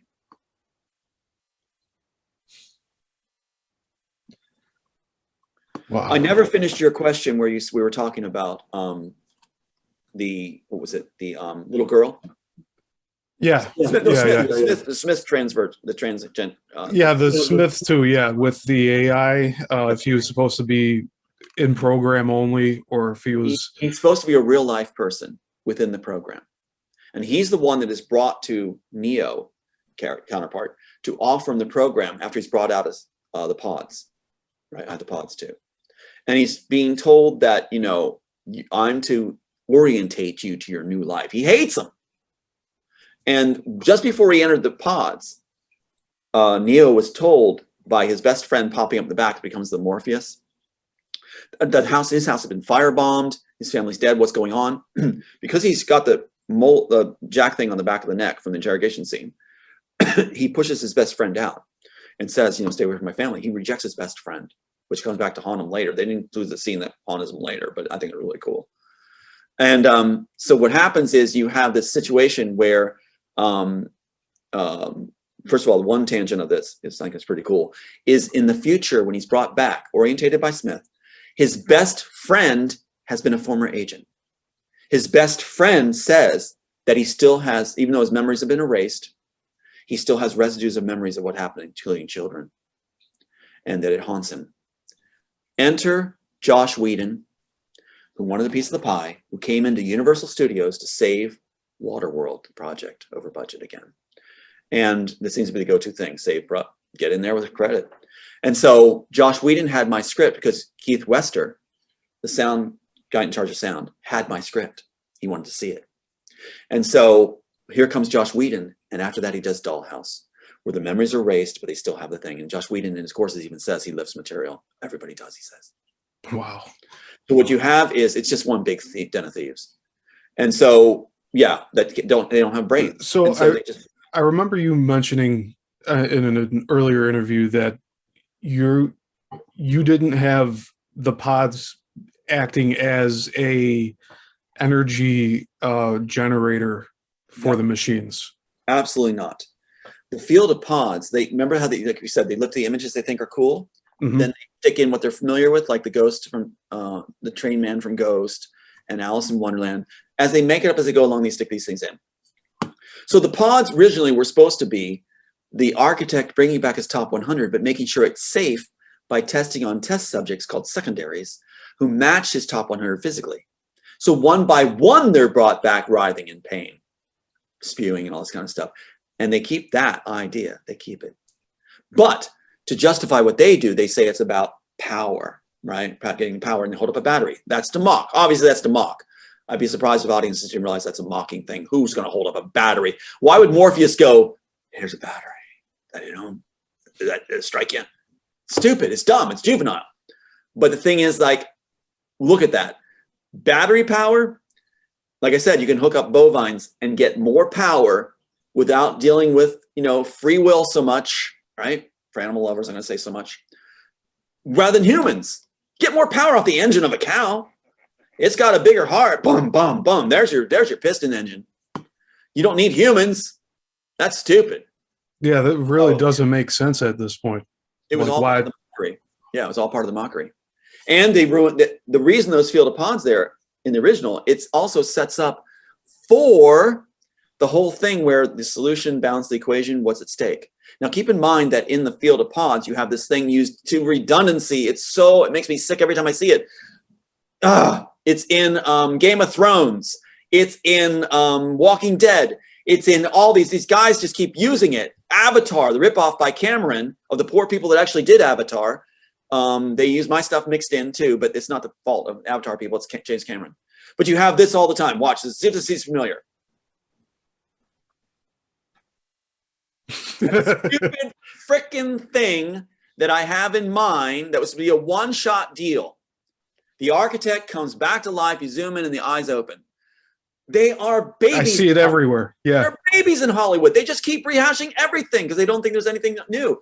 I can't tell you how sick I am of this game, of this freaking game, of rehash, and try to be clever. And they just put different spins. It's like those Schwinn bikes from long ago where we put baseball cards on and we try to, oh, I'll put it on here. I make a different sound. I'm going to add this to it. It's still a Schwinn bike. You didn't do anything really great, guys. You put a baseball card on it. So, yeah. So the architect, what's supposed to be going on is the architect is a problem in the program where his mind's going to atrophy from lack of stimulation because he's immortal. That's it. So simple. But the Wachowskis can't grab that. Again, watch that Bound interview he did. You know, it's like, listen how they talk. Listen how they talk. Yeah, and could you elaborate on why they're dressing the way they are now? It's part of the deal. Warner Brothers has an agenda. It was made known to me. The agenda is to push transgender, which is also in the screenplay that I have, the original. But it's there for a reason to propel the story along. You're supposed to, Wachowskis, propel your work along. The scenes are there in a certain order in relationship to propel the story, not to be lifted out where they just somehow fall in place and keep an exact ending to do it.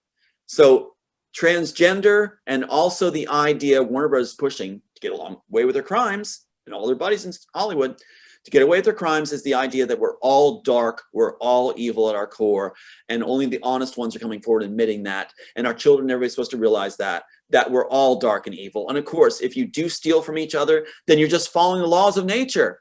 You are surviving by preying on the weak, which is what they are your food. And the honeypot wife told me that. She told me, Tom, you're never going to make it because you're too compassionate. You're never going to make it. They're not going to take you. Because there was a deal apparently going to be made. She knew it. And she was crying to me going, they're not going to take me. She's going to cut out her job. They're not going to take me because I'm not pretty enough. So they're going to take somebody else and give you a starlet. Yeah, she knows the system really well, doesn't she, Steve? Spilling it out. What a scene. And then told me the only way you'll make it, Tom, is if you understand the laws of nature. The weak are there as our food. She actually said that. Wow. Yeah.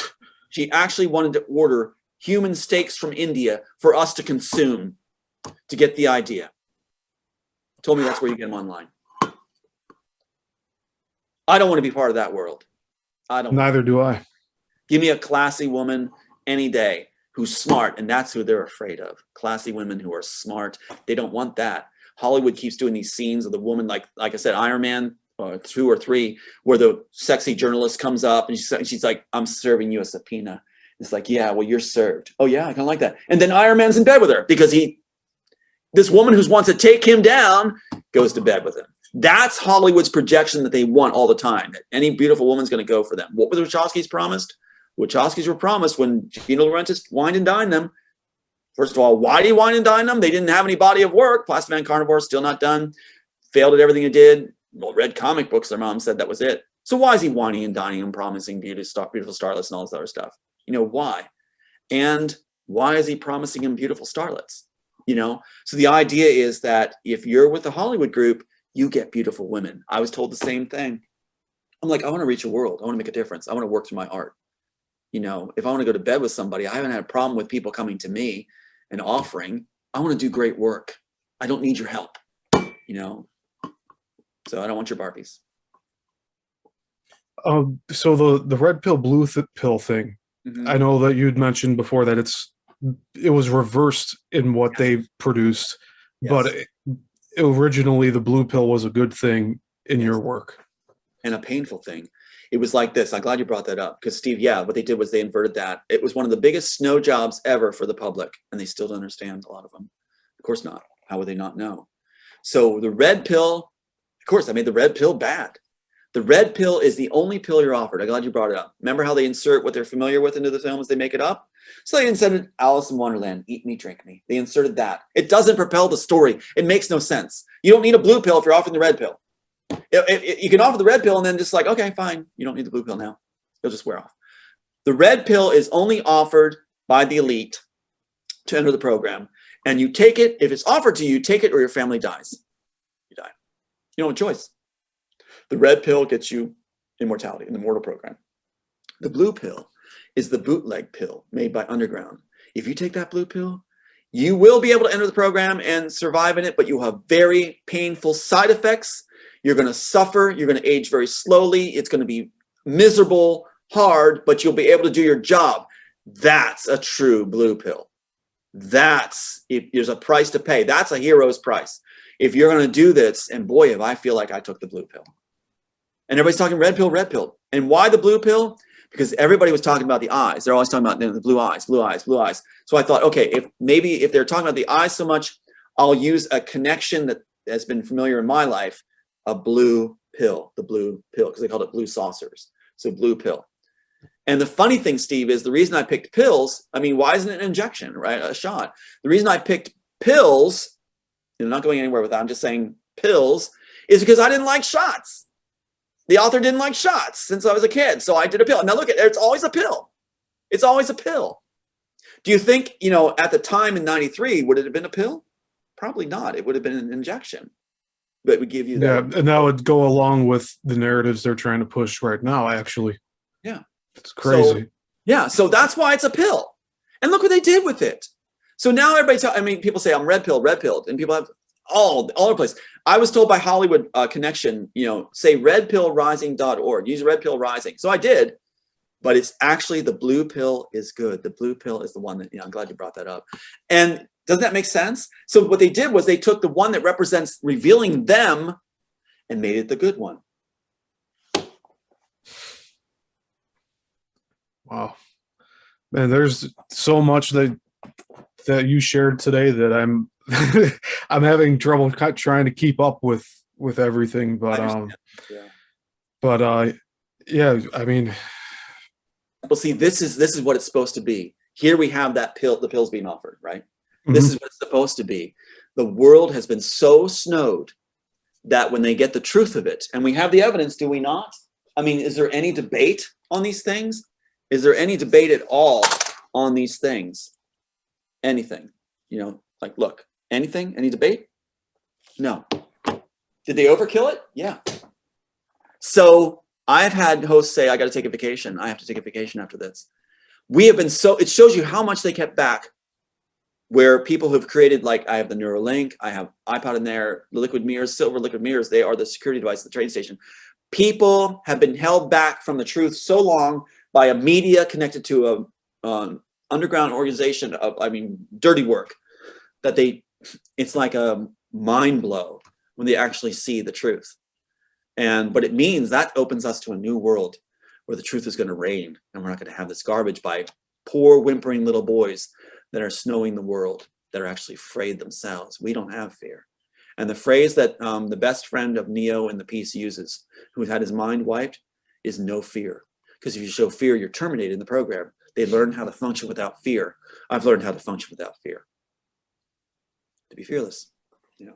And they don't include that in any works that I can think of. That doesn't seem to be a message, no fear, that they want to get out to people. No, they want fear. You're right.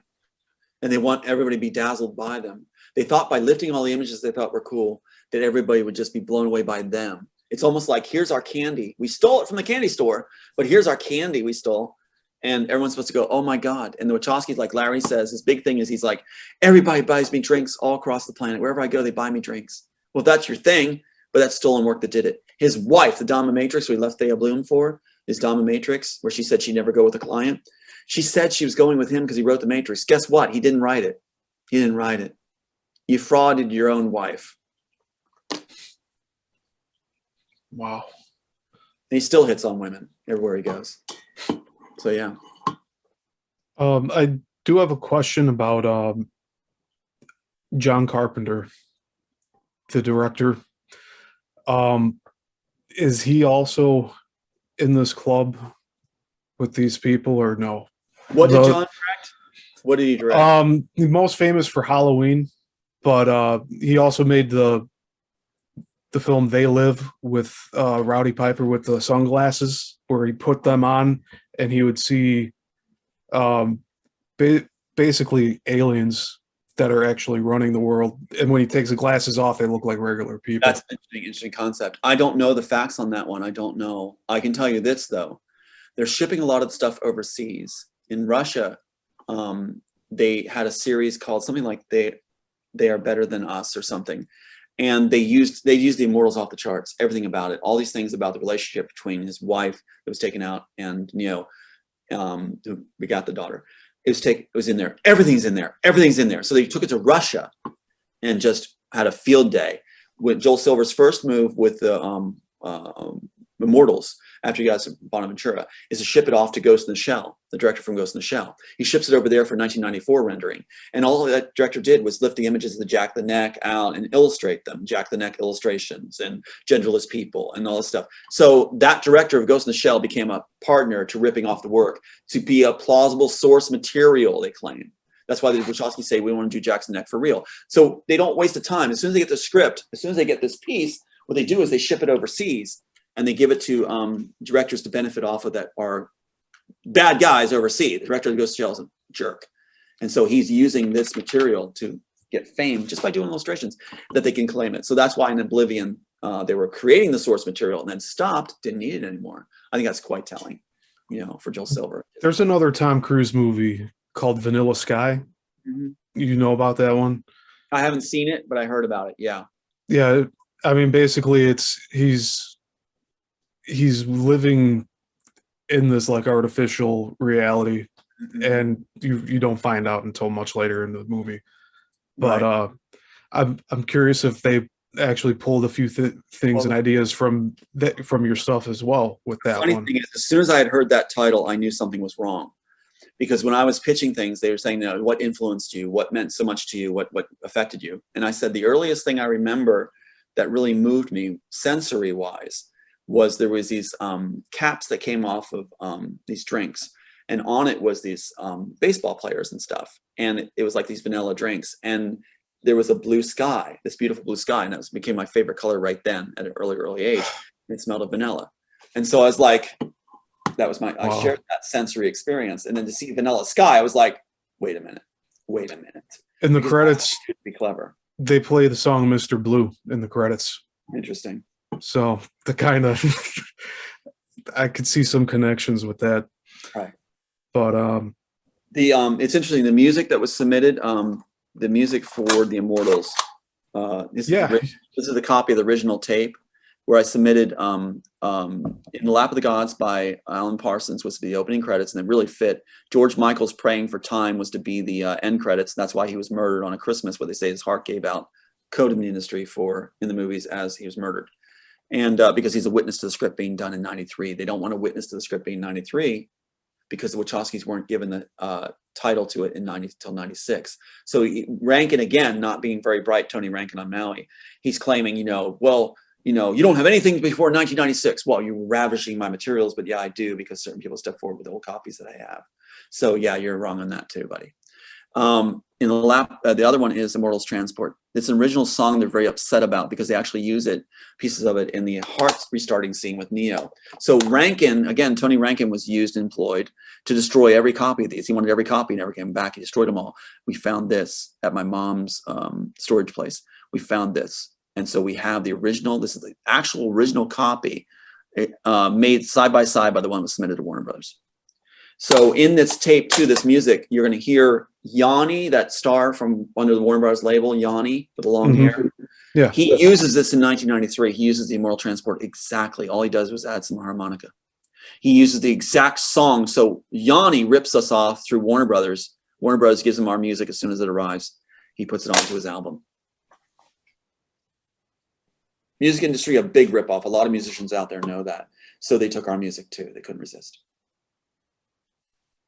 So I have nothing good to say about Yanni, whatever his real name is. Nothing good to say about him. Yeah, I remember he was really popular in the 90s. Yeah, he thought he was sexy. So he's one of the cheapest men I know. Wow. Wouldn't want to meet him. Wouldn't want to hear what I have to say. I'd probably be pretty shallow, just like the Wachowskis. It's all image. And Joel Silver also created that online series Altered Carbon. You're right, and that's where it gets rough. That's what my son was killed. My second son, our first son, was killed over. Wow. That's when the car ran me down. And as soon as the car missed running me down, Joel Silver took his name off the project, being done in Canada.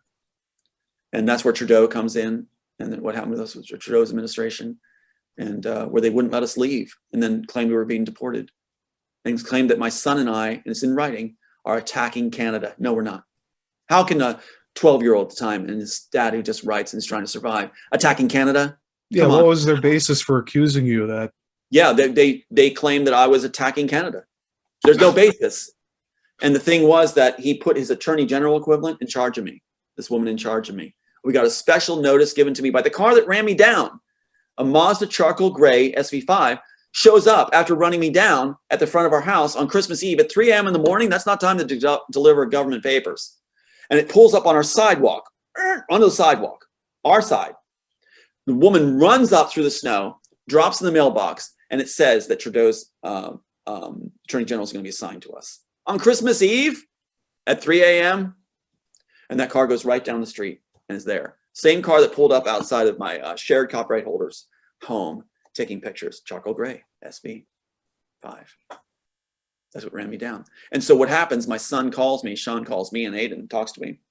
After it happened, glad you're alive, Dad. Stay safe, stay safe. He's starting to remember what happened at Roberts' organization when he was like reprogrammed, or these social workers, they call them, and to hate his dad. And so he's telling me this stuff about, stay safe, Dad, I'm proud of you. This is like a first-time conversation we get to really have. And after that call, he was killed on the highway, police involved. And I was called by a contact. It was to be a joke death by using X-Files death, the snowplow. So he's killed by a snowplow. The snowplow in the article, driver's names never mentioned, nothing. You see, I finally saw a picture, he's cremated. I finally saw a picture where the doors just dented in on the passenger side. How's that instant death? Because the police took him out, agents. The police are used in our society when called upon, needed upon, by the chief of police working for the FBI. The FBI is with Hollywood. They're supposed to be protecting the writers. They're protecting the studios. More profitable, more to gain, more prestige, so they protect the studios. That's why it's laughable whenever you see movies start with the FBI warning. The FBI warning is to writers. It's not to studios. Basically, it says, the FBI will prosecute $250,000, whatever, in jail, whatever, jail time. That means that if you're a writer and you're trying to take your work and claim it, you're going to suffer, because we're standing for the studios. We make more money and get more prestige that way and get better tickets and seats. Wow. I always thought that was a warning to the viewers like supposed to be a view. That's what's posed as, but in the industry, it's actually, you know, like, you guys are effed. You anybody out there is effed. Don't mess with the studios. It looks that way, and they're big on that, but it really doesn't mean it. They never follow through on protecting writers. They won't. They're there for the studios. So yeah, don't steal work. Don't copy this work. Don't do that. It's for the studios. You know, and so that's what a warning is. The warning is audiences don't take this work. They protect the studios, not original authors.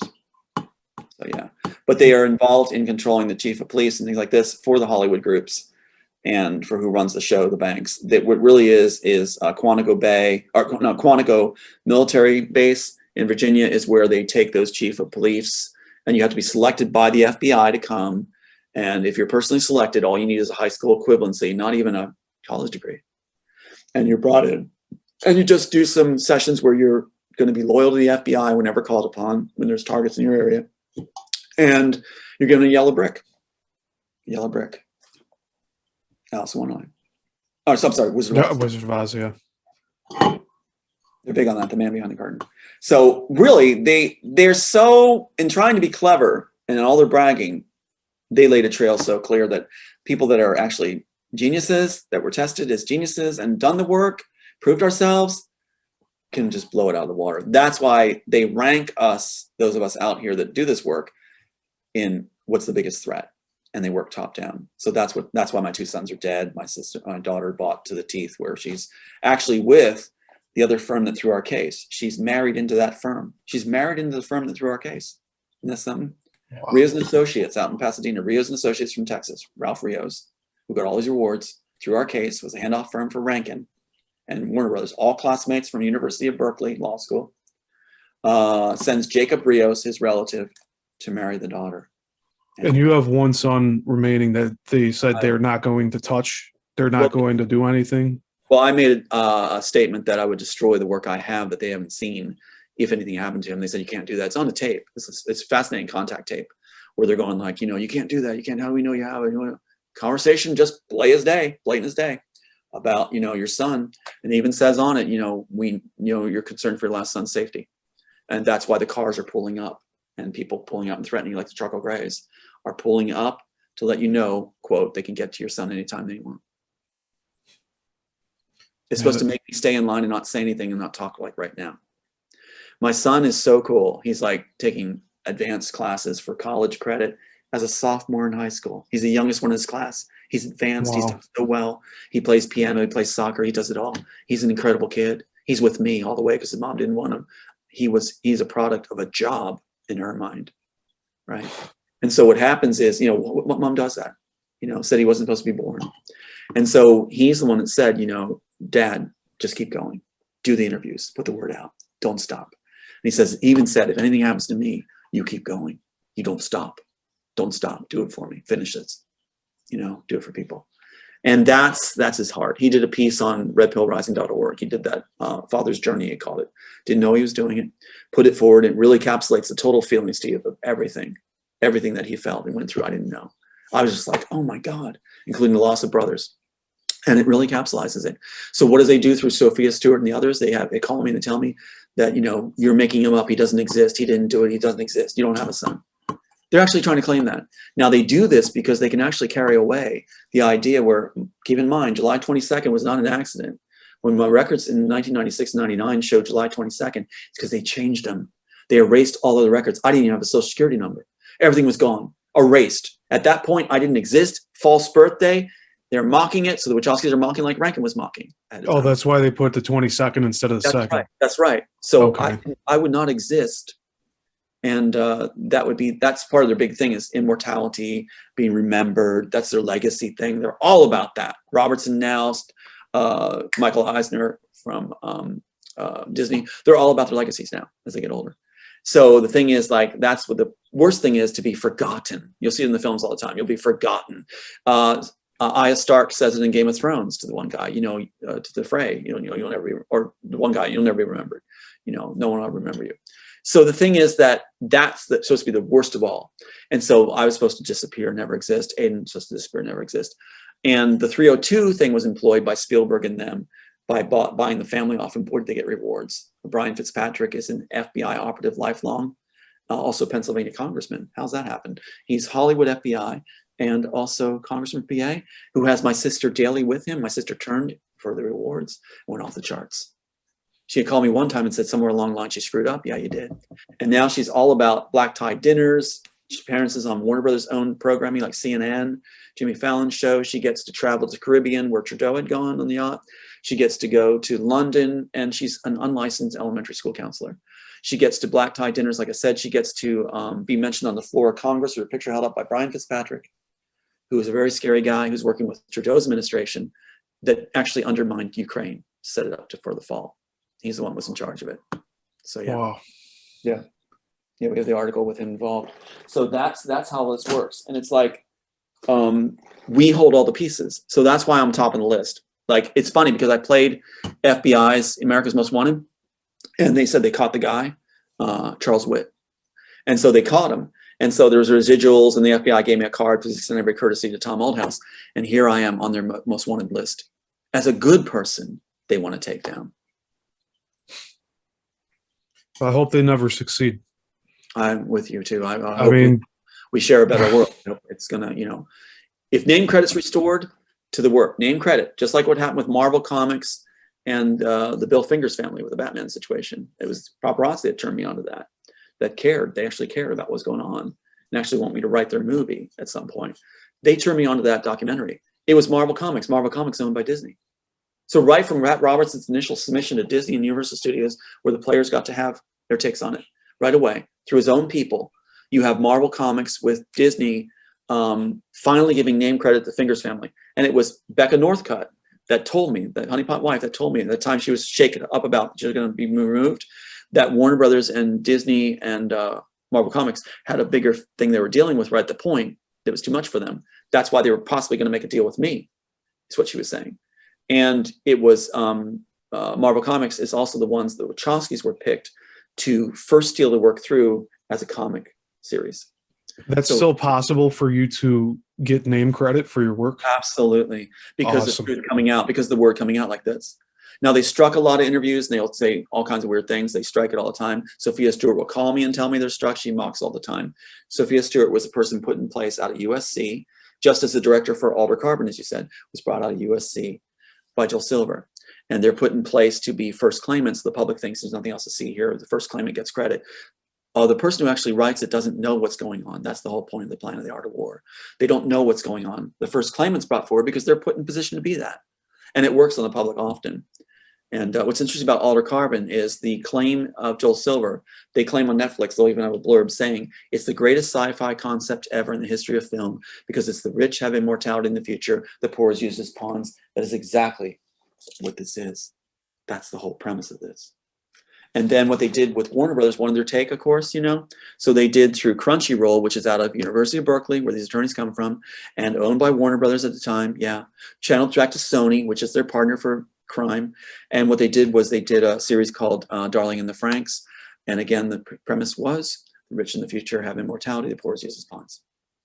They're each taking the work as they want since the cases are thrown. So every time people hear he lost his case, keep in mind it was a strategy of Art of War where there was no case really. It was a complete railroad job with the judge picked, everything put in place, deadlines thrown, everything's thrown, got the work, and then stole immediately again.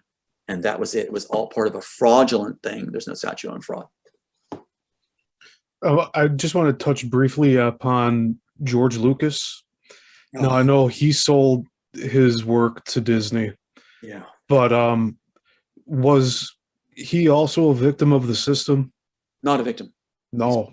Okay. You see the remember the Star Wars films and all? You've got the one with the cloning where the guy's asked about, he has one son he wants unadulterated and not touched, and then the aliens don't understand, the cloning agents don't understand that. That's right from my work. That's what the architect does. He has one son, they took it out, one son he names Wagner, who is untouched. And that Wagner is supposed to be grateful that his other siblings were eliminated and he was chosen as the only one that was most naturally genetically matched to the architect. Wow. Lucas is a scumbag. Sorry. I'm sorry too. They Like, all wear sheepskin. They all wear the sheepskin. It's all about image and the sheepskin, and under there are the wolves. yeah, they've really romanticized the whole early upbringing of them being filmmakers, Spielberg and Lucas, and how they wandered onto the sets and whatnot. Like it's really romanticized, especially if you look at the biographies of them and everything. Yeah. But It's all when you look behind the mask of all this, it's gross. it's a PR Absolutely. where we're supposed to believe something that isn't so. Our world is not what it appears. And the real people behind the scenes, the ones that actually wrote the work, just think what happens if name credits restored this way. I want to open the doors for those people too. I met a lot of them. I know who they are. They contacted me.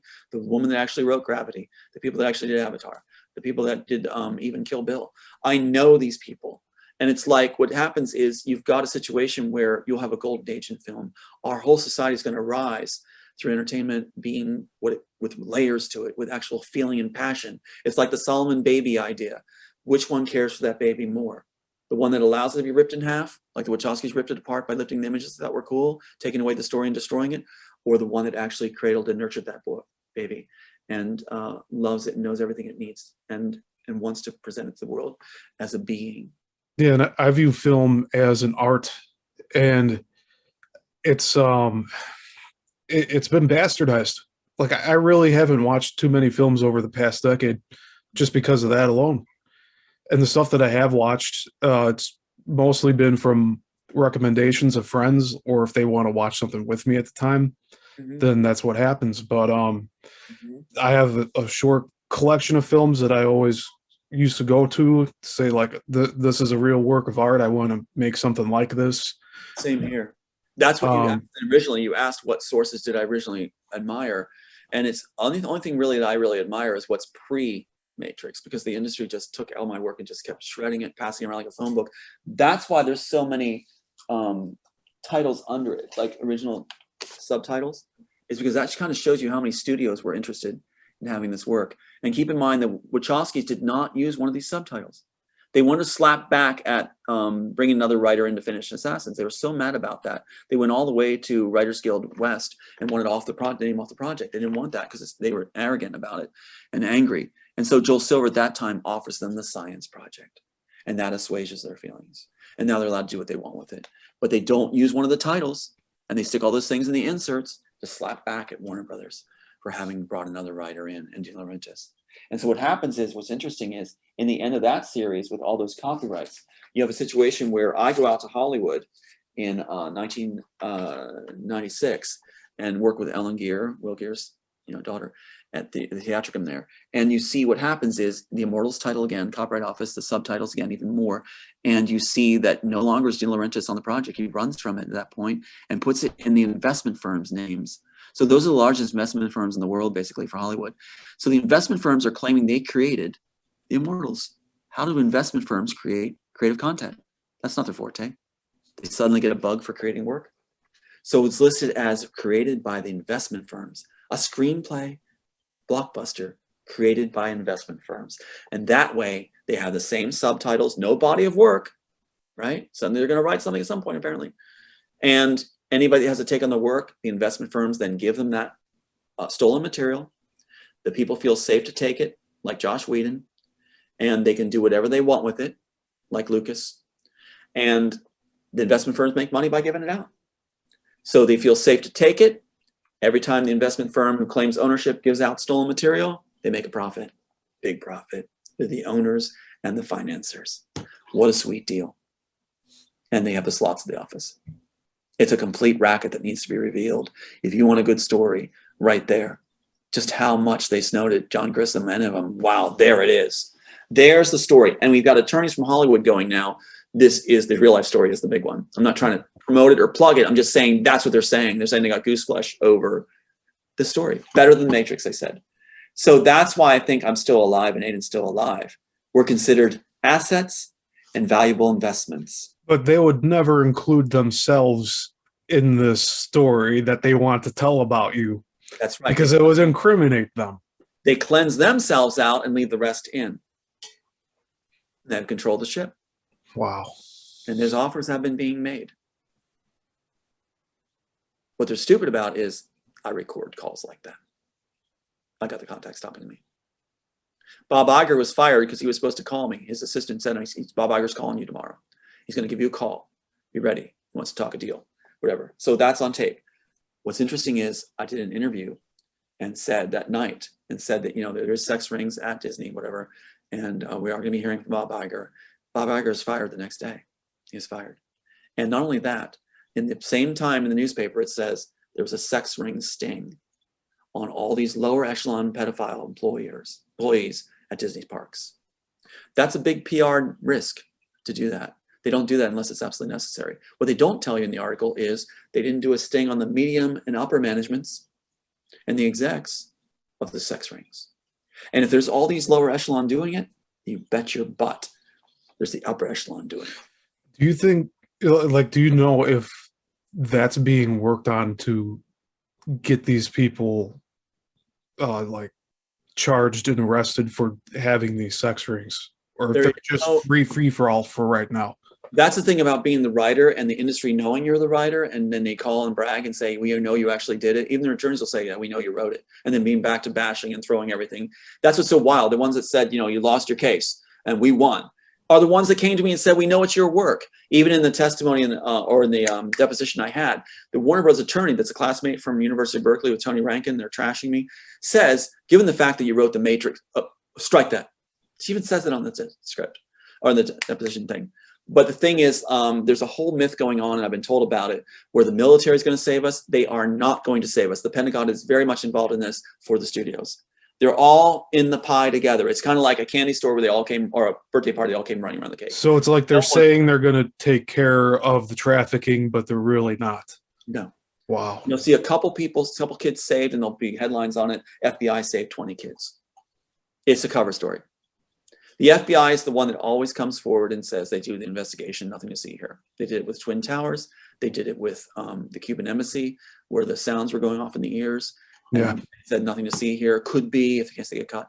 It's the FBI. The FBI was involved in Ukraine with Brian Fitzpatrick and all them. In Canada, Trudeau's the FBI equivalent. What are they doing in Ukraine? Well, that's foreign soil. But they excuse it by running cover articles that say, usually we don't go to foreign soil. Can I share screen one more time? Sure. Yeah, go for it. All right, let me go back to this one. Where are you, buddy? Here we go. Okay, I'm going to share this screen real quick. There he is. Okay, I got him. Okay, share screen. This shows you how big this is. Here's the article. This is a cover article with Brian Fitzpatrick. He looks like Pee Wee Herman or a bad Mr. Rogers. But the thing is that in this, it's a cover article locally to cover why I was revealing how he's involved in this stuff. So they do a cover article. And they'll say things like, generally the FBI doesn't go to foreign soil. Yeah, you're not supposed to. And it talks about how they destroyed this man's life, Victor Shokin, who is, it says, equivalent of the United States Attorney General, right? So this Shokin is destroyed by Fitzpatrick, using everything from taking intellectual property, ruin the reputation, make calls, destroy them. Why? Quote, he wasn't pushing for reforms and he wasn't working fast enough. So he's removed. Wow. His life is destroyed by Brian Fitzpatrick, who has my sister in bed. Well, doesn't have him in bed. He's actually gay. My sister brags about that. Sorry to say, but he does. She brags. He's not married. He is part of this sex ring thing. So here is a congressman who's a lifelong FBI agent involved in this ring, who has my sister in bed, from Pennsylvania, who was serving, they claim, to 2014 in the FBI, which is when he becomes, they start putting him into congressman. He's lifelong FBI, by the way. 2014 is when our case is thrown. So he becomes attached to my sister to handle her daily with all kinds of rewards, where she brags about getting remodeled kitchen with the most expensive ranges and maid service and everything you want, trips to where you want it, black tie dinners by this man, everything. This man is a blight on our world. He is being used by the elite to destroy everything, uproot everything, claims he's bipartisan, and watch what happens. Watch what happens with this man. Also, here's the plaque behind the chief of police from Warrington with the FBI yellow brick. You got to see it to believe it. Right there, yellow brick, FBI. Wow. The guy's a goon. He's the one that sent the SWAT team helicopters our way over our house after they lost on their 302 attempt on me. There's the FBI flag. The only two images that show up basically online about him have the FBI behind him, his head. Very proud of that. This is me on a 302 being hauled off on a 302 where they said I was going to kill my son. What's interesting here, look at the Twin Towers. The Twin Towers, you have a man testifying what happened. He saw it coming down. He's bloodied. Who whisks him away as soon as he's testifying in the middle of it? FBI. It's all together here. I know it all. And so what happens is you also have this thing where here's the thing on the FBI and the film warnings. Yeah, they're in bed with Hollywood. I get messages all the time. This one that said that, what was it? The FBI came Saturday evening for 4 hours on a Saturday evening. This is a woman who was planted on us, and the FBI came to her for a Saturday to turn. She then says that I can tell you this, they're watching everything you do. Tom connected the dots. We have everybody, even Sophia Stewart says it. It's unbelievable. Terry Joyce text. Terry Joyce was an interviewer, lower level interviewer. She had like 500 followers or something. Sophia Stewart's that one that is pretending that she...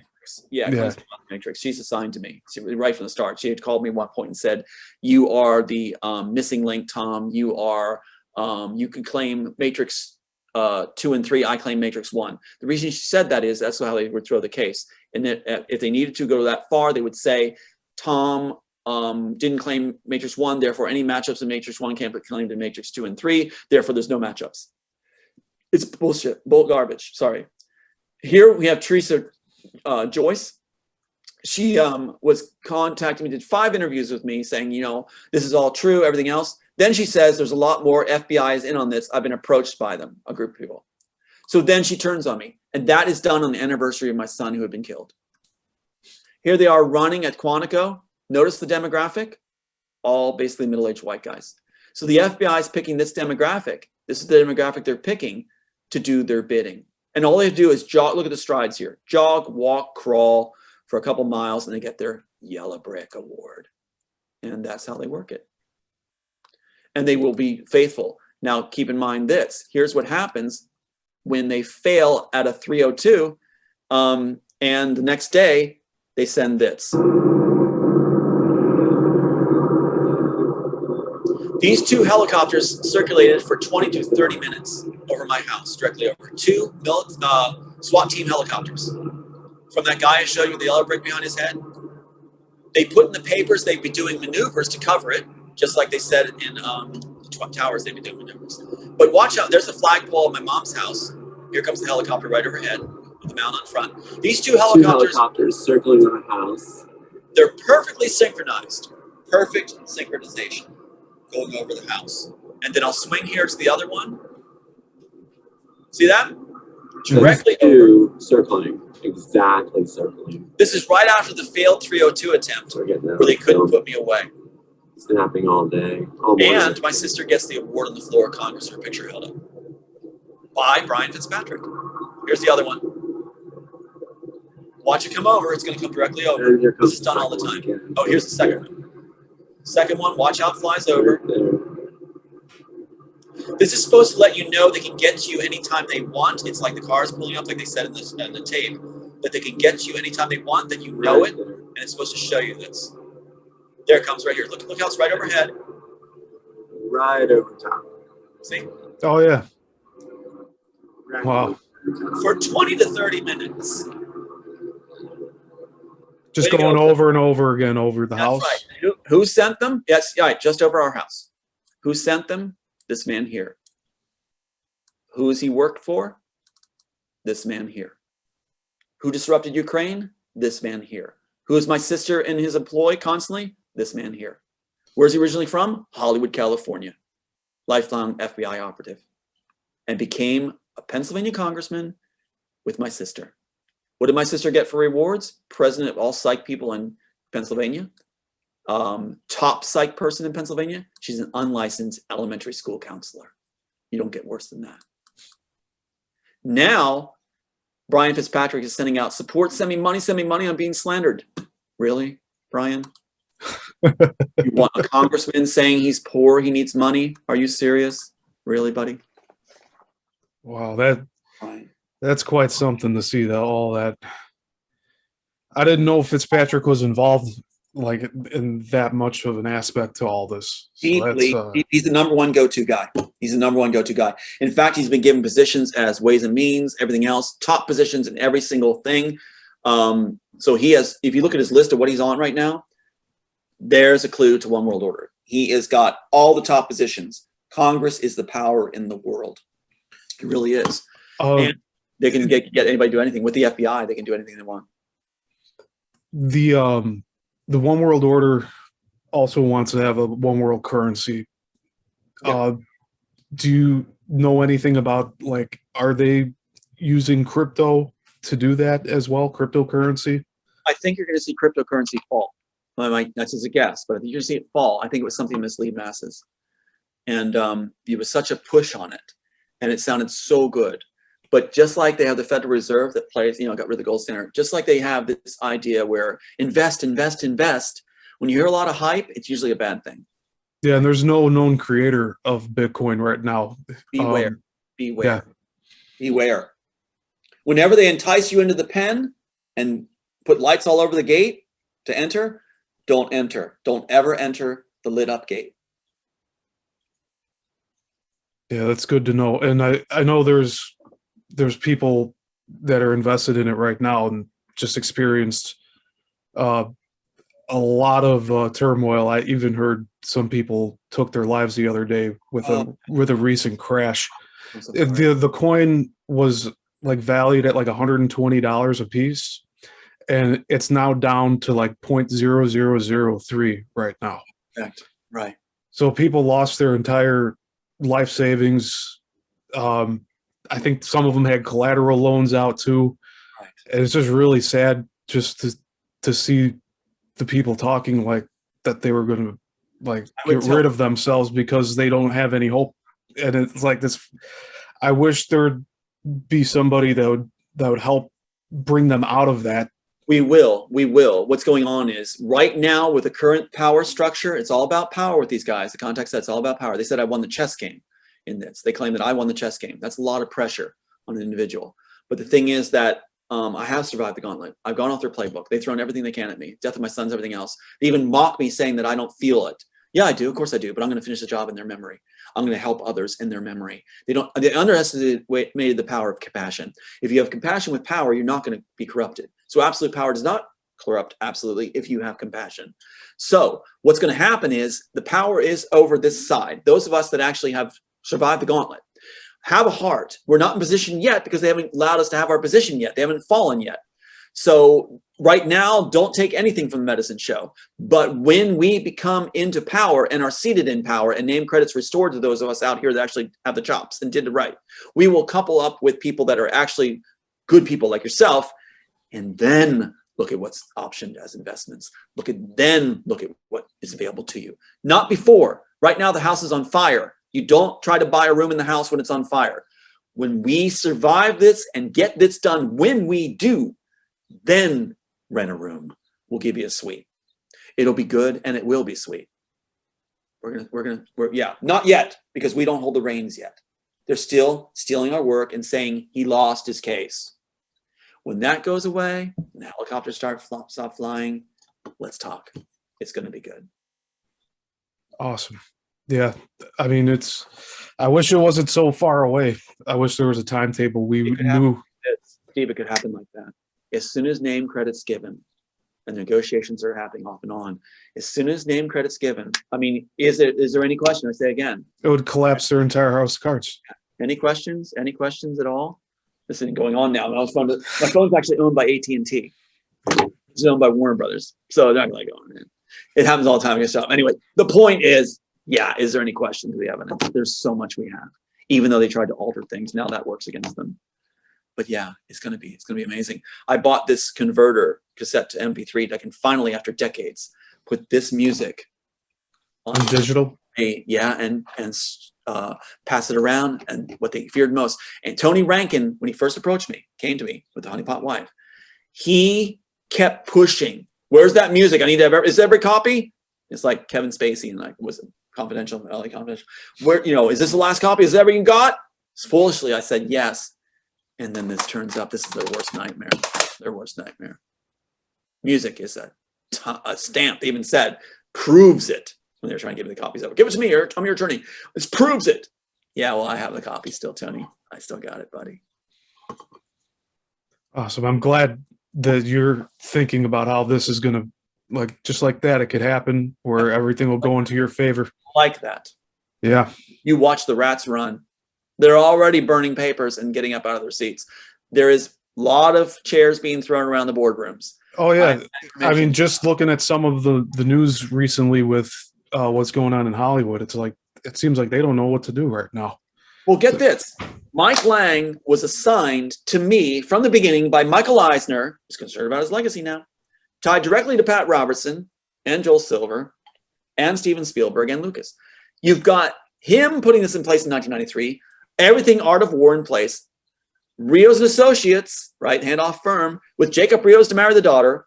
You've got Miriam Espinoza, his paralegal, is related to Lenny Coco, who is Nadia Centino, a student of Robertson, brought in probably for this purpose, right, as a student, didn't remember taking any classes, coming forward and saying, my father-in-law, give them his best friends at Bonaventura, nice and tight, nice and tight. Mike Lang, keep in mind, Mike Lang, when this is done, takes the honeypot wife to bed, showing his bed with a shaving kit on it, and also the big L in front of Lang's on Howard, to have the wife come back to him after he throws the case. Can I show you that real quick? Yeah, go ahead. Share screen. Let's look at this. They don't like this. In fact, whenever you see, the reason Harvey Weinstein was brought forward was so that no one would look at Mike Lang, his boss from Miramax Films. So when Miramax Films, when he leaves, keep in mind, Joel Silver leaves the same time Mike Lang does. The same time he leaves. And he draws away without someone to replace him. It becomes Harvey Weinstein. And what's really interesting is the Variety article goes on to say things like, you know, that Miramax has this library. Here it is, library, 800 million in 2011. It's gone up, and it's in a Jersey warehouse. And Film Tracks is where he's going to go as a consultant now to continue the process of the strategy to acquire intellectual property they don't own. My work. And then you get this thing with Joel Silver leaving at the same time, 25-year relationship. When I've come forward in April 2012, when Tony Rankin is running the clock out on serving him, right? And they stipulate to go ahead. That's when Joel Silver leaves right there. When Mike Lang leaves, right? Pretty telling, isn't it? Yeah. Here's what he sends the honeypot wife. This picture of the bed he's moving into his multi-million-dollar Soho Club in Spokane, Washington, the most expensive oldest historic property in Spokane, Washington, playground in Hollywood. And there's his shaving kit on the bed, not even made, shows he's moving in, right? To his mistress pad with the words, Becca, move in with me for 60 days. It's unbelievable. And if I go right here, where is it? This is so important. This is what they struck from our, what was it? Our devices. It was actually erased. I'm looking for the Mike Lang article right there. Hold on. I don't see it right there. Okay, so, but he actually writes the honeypot wife, move in for 60 days. Anyway, I'll find that later for you. I have that actually. They struck it from all my devices, and we just happen to have it. That's frustrating, and put it on there right there. Okay. Wow. But yeah, so he writes that to her. It's absolutely mind-blowing. Absolutely mind-blowing. So I'll jump back out. Is this it? No, that's not it. Anyway, that's another guy that was thrown my way to disrupt. I have a lot of people that are paid to disrupt, and that was started with Pat Robertson's group, where they actually started with former security guards that work with the police. They try back and forth, become police officers, get better pay for Robertson, and the police are involved in the crimes. And so Pat Robertson started with ex-security guys being a charge to be anonymous as approach any business, anybody that likes you, anybody, that's their job. They're paid like $30,000, $40,000 a year to go and contact anybody that may associate with you. And you lose all your jobs, you lose all your loved ones.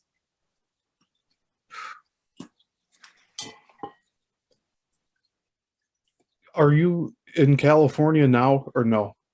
Texas was the safest okay. place we could go. Yeah, we were chased all over the way by Fitzpatrick and his goons and the police under Fitzpatrick. I would call police on a break-in. They'd say, we're not coming out, not coming out. And like you're saying, you did it yourself. I'm like, what? I have the evidence. Here's the pictures of what's happened. No, They wouldn't help you because they're under. In fact, Rios and Associates, who had his nephew or whatever marry the daughter, his receptionist was a 9/11 dispatcher. And when I showed up in California, she went back to dispatching. And it was her, Christina Colon, who handles my call when I needed a crisis, a call for help with a break-in. And she said, we're not going to do it. We're not going to do it. The very receptionist from the firm that had his nephew marry my daughter and had the paralegal married or related to Lenny Coco. Unreal. It's the story of the lifetime. Yeah. So it's like they just tried to come at every single angle at you to make sure that they were controlling your life in every aspect possible. Art of war, they call it. Yeah. But I don't think the art of war would have said, do it so blatantly, such a tight circle. If you put the pictures up, strings attached, it is a small circle they did. And all the studios wanted to cash in. That copyright entry is so telling because you've got so many studios involved in this theft process. They thought that would give it protection, to them all. No, it's going to be, once we get name credits established, documentary done, things like that, we'll go after these guys. And they know it. And they take, the contact says they're afraid of your power now, Tom. And I said, that they only understand power and they're afraid of your power. You've won the chess game. They keep calling it a chess game. I'm looking forward to you taking them down and your redemption overall, and just for you to be honoring your children that they I can't believe they did that they took them away from you. Literally took them away from you. Then mock and brag through like Sophia Stewart calling and bragging and mocking about it. Yeah, that's her job. Sophia Stewart is not the mother of the Matrix. She is a person who failed at writing and was brought in to do a job. They take D players, they call them, and put them in position to destroy the actual A players. Yeah, and I admit that I fell for that story when I first heard about Sophia Stewart. It was crafted well, but there was no substance. Yeah, it was just like the story was there, and then there was no follow-up, and I never heard anything more about it. And I brushed it off because I didn't believe it, but it was out there.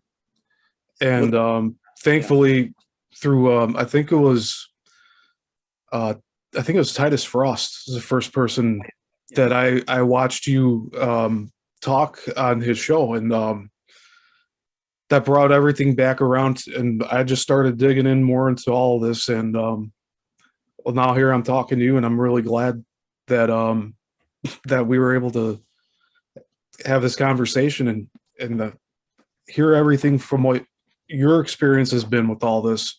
Well, in memory of my sons, I appreciate you doing this too, and for the effect we can cause. There are those of us that are compassionate, aren't there?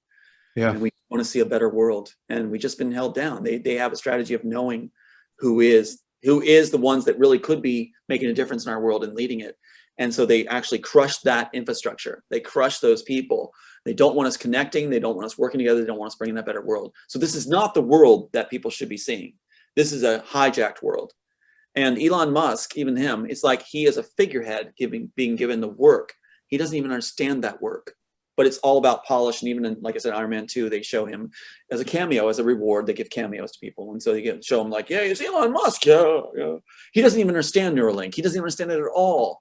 I heard him talking about it. It was like kind of like Mozart going like, oh my God, this kindergartner is trying to explain this stuff and does it so badly. That's where the frustration comes in, listening to people like Elon Musk talking when they have no clue, and the Wachowskis, no clue of what they've been given for their glory. No clue. They don't understand it at all. Intellect of a P. Wow. And that's coming out more and more. Yeah. Yeah, and I mean, just a lot of stuff didn't make sense. I mean, even over the years, seeing just the way things progressed with the Wachowskis, I think Larry started dressing differently much later than Andy did. And he was the last pick. He didn't want to do it. He didn't want to be that. But that was because they went against they were not supposed to put those inserts in, and they were going to let it go if it was never known. But since we brought it forward, then they had to pay a price. Wow. And Keanu's family was also part of that as well, like paying the price is like connected to the similar.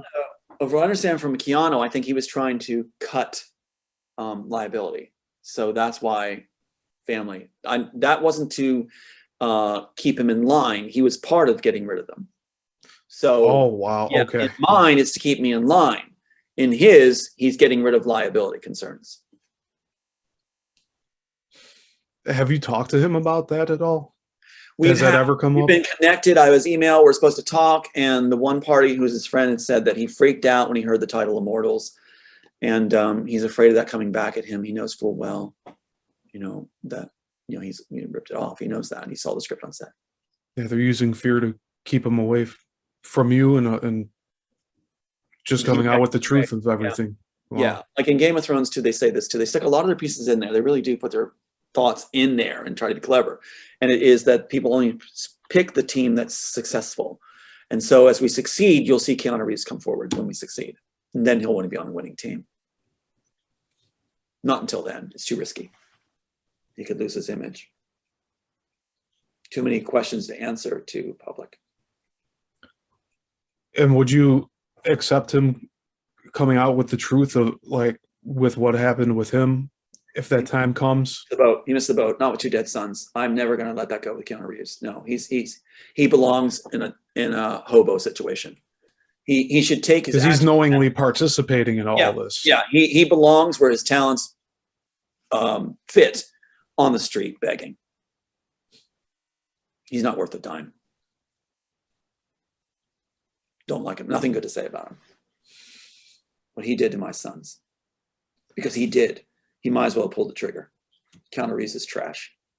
Wow. Scumbag. All imaged by the suits at Warner Bros. In fact, it was the suits at Warner Bros. That came to the table with the Wachowskis and said, you're going to use Keanu Reeves. It was the suits that made Keanu Reeves Neo. Because he wasn't doing so well with Johnny Lightning and things like that. So they were making sure he'd have a career. Because why? Why would the Warner Brothers suits that do all this horror want to give Keanu Reeves a career? Because he's willing to do the dirty. He'll go along with whatever they want for success. That's not my kind of guy. That's a scumbag. Not with children suffering. Nothing good to say about him. Yeah, I don't have anything good to say either. No, he's a joker. He does the drugs. He hangs out with his biker buddies. He's just nothing good. There's nothing there. Nothing there. One of the worst people in humanity. That's why they gave him the idea, that article, if you see that article where it said that he did the greatest charity act ever. Steve, how is it charity to give union wage people on a successful film shoot millions of dollars? How is that charity to make all those guys millionaires overnight? What about the poor people in that city that don't have anything? What about giving them $1 million, Keanu Reeves, you idiot? That's how I feel.